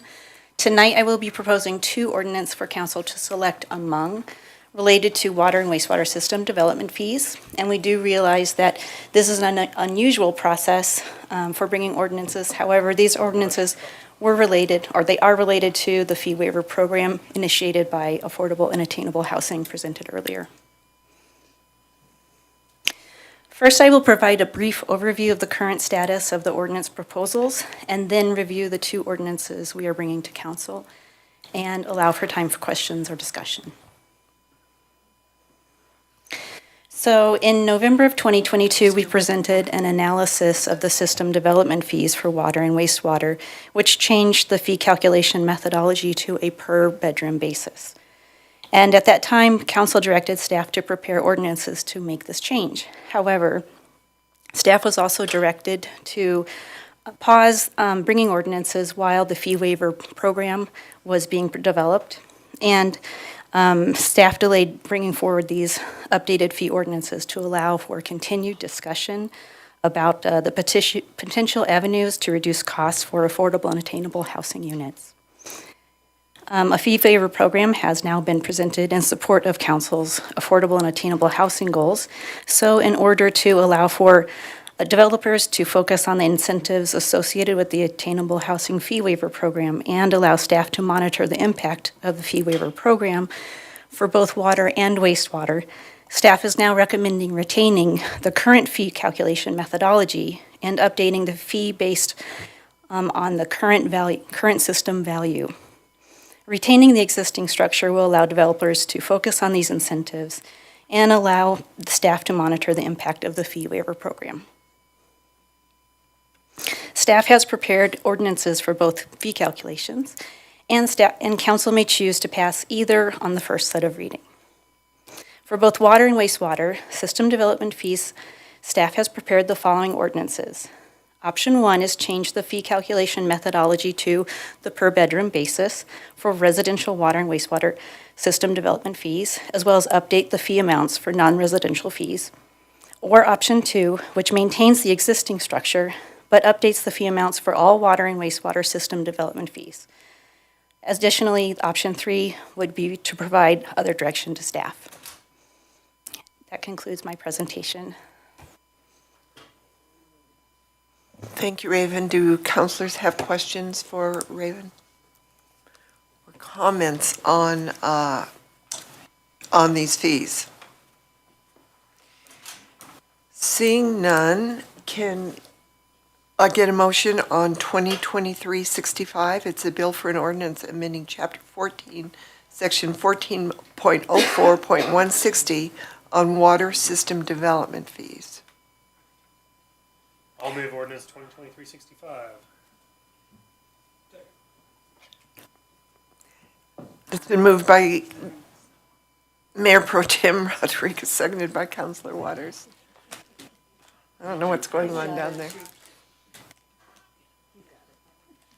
We need you all to pick A or B. Yeah, we do. Can we go back to that? Well, it looked like there's 2. I'm sorry. Well,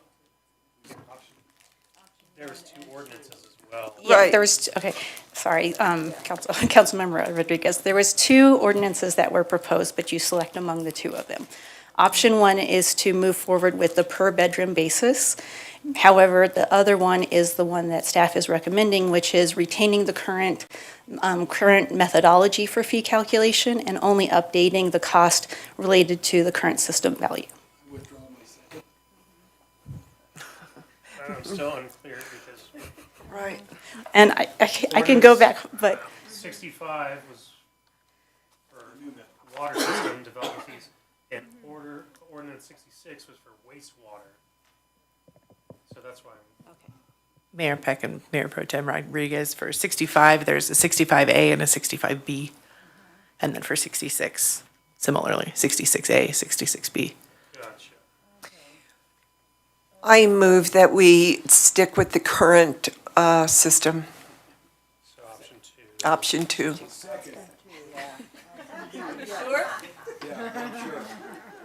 Well, I assume we have to make this again for the next one too. Right. So is there any discussion on option 2? Seeing none, let's vote. Aye. So that passes. Order that Councilmember Martin's no longer with us. Oh. Councilmember Martin is no longer. She just texted me and she had to drop off. Okay, thank you. So that passes with 5-0 with Councilor Martin and Councilor McCoy not in attendance. So now, I assume there's no other presentation. Okay. So I move ordinance 2023-66B.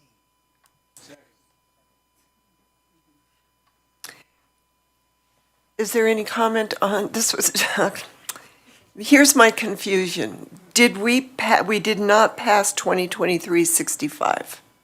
Yes, we did. Oh, that was, Option 2. But we have to pass this. it was my motion, but I didn't realize it was the same as the ordinance. Okay. So 2023-66 was moved by Mayor Pro Tem Rodriguez, seconded by Councilor Waters. Any discussion? Seeing none, can we have a vote? All those in favor? Aye. All those opposed? That passes 5-0 with Councilors Martin and McCoy not in attendance. All right, now Sandy Cedar's turn to come to the podium for a resolution 2023-97. That was very confusing.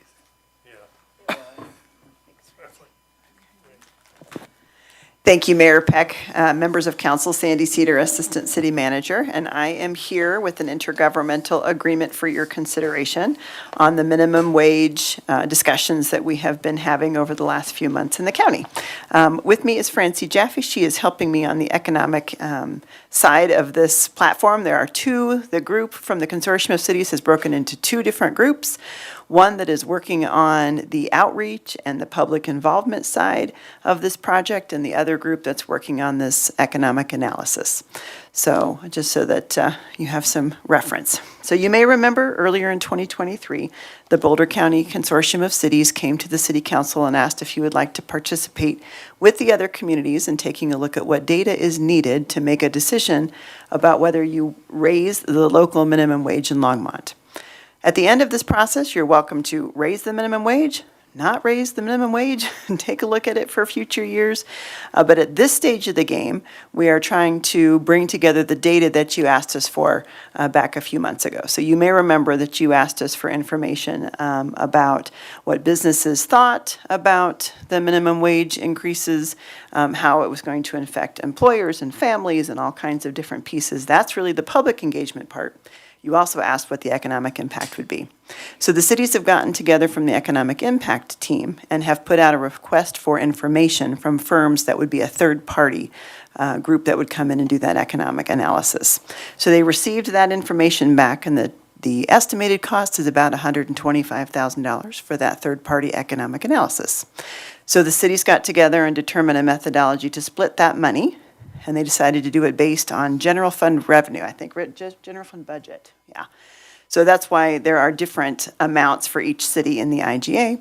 But if you're interested in moving forward with the economic analysis, we would ask that you approve this IGA with the other cities to do so, and to use the funds from your council contingency to fund Longmont's part. So I have a couple of questions. Have the other cities agreed to this already? So the city of Boulder has. Okay. They're the largest contributor, partially because they don't require IGAs to go to their city council, so it was an administrative process for them. But they have already signed on and agreed. I think tonight is Erie's at the same time as your meeting, so we'll find out pretty soon. And then the other communities follow suit in the next week or so for their council meetings. Okay. And I noticed in the council comm that Longmont is going to be the manager or do basically all the work on this. Do you agree to do that? I mean, how did that come about? That's a great question. Well, we have a really fantastic purchasing department, and not all cities do. In fact, most cities don't have professional purchasing departments that can do this kind of work. It really is us and Boulder that have that. So Boulder picked up a different portion of this work and leadership of the overall effort. And so I met with our purchasing and contracts manager, and they were willing to help with the RFP on this particular project. Okay. Is there any discussion among councilors on this? Councilor Waters? I looked and maybe I missed it. Is there a projected end date, a deliverable by? For the economic analysis particularly, or for the whole project? Well, for the whole project, but specific, so yes, for this economic analysis and then for the whole project. Yeah, I think we're talking mid-May.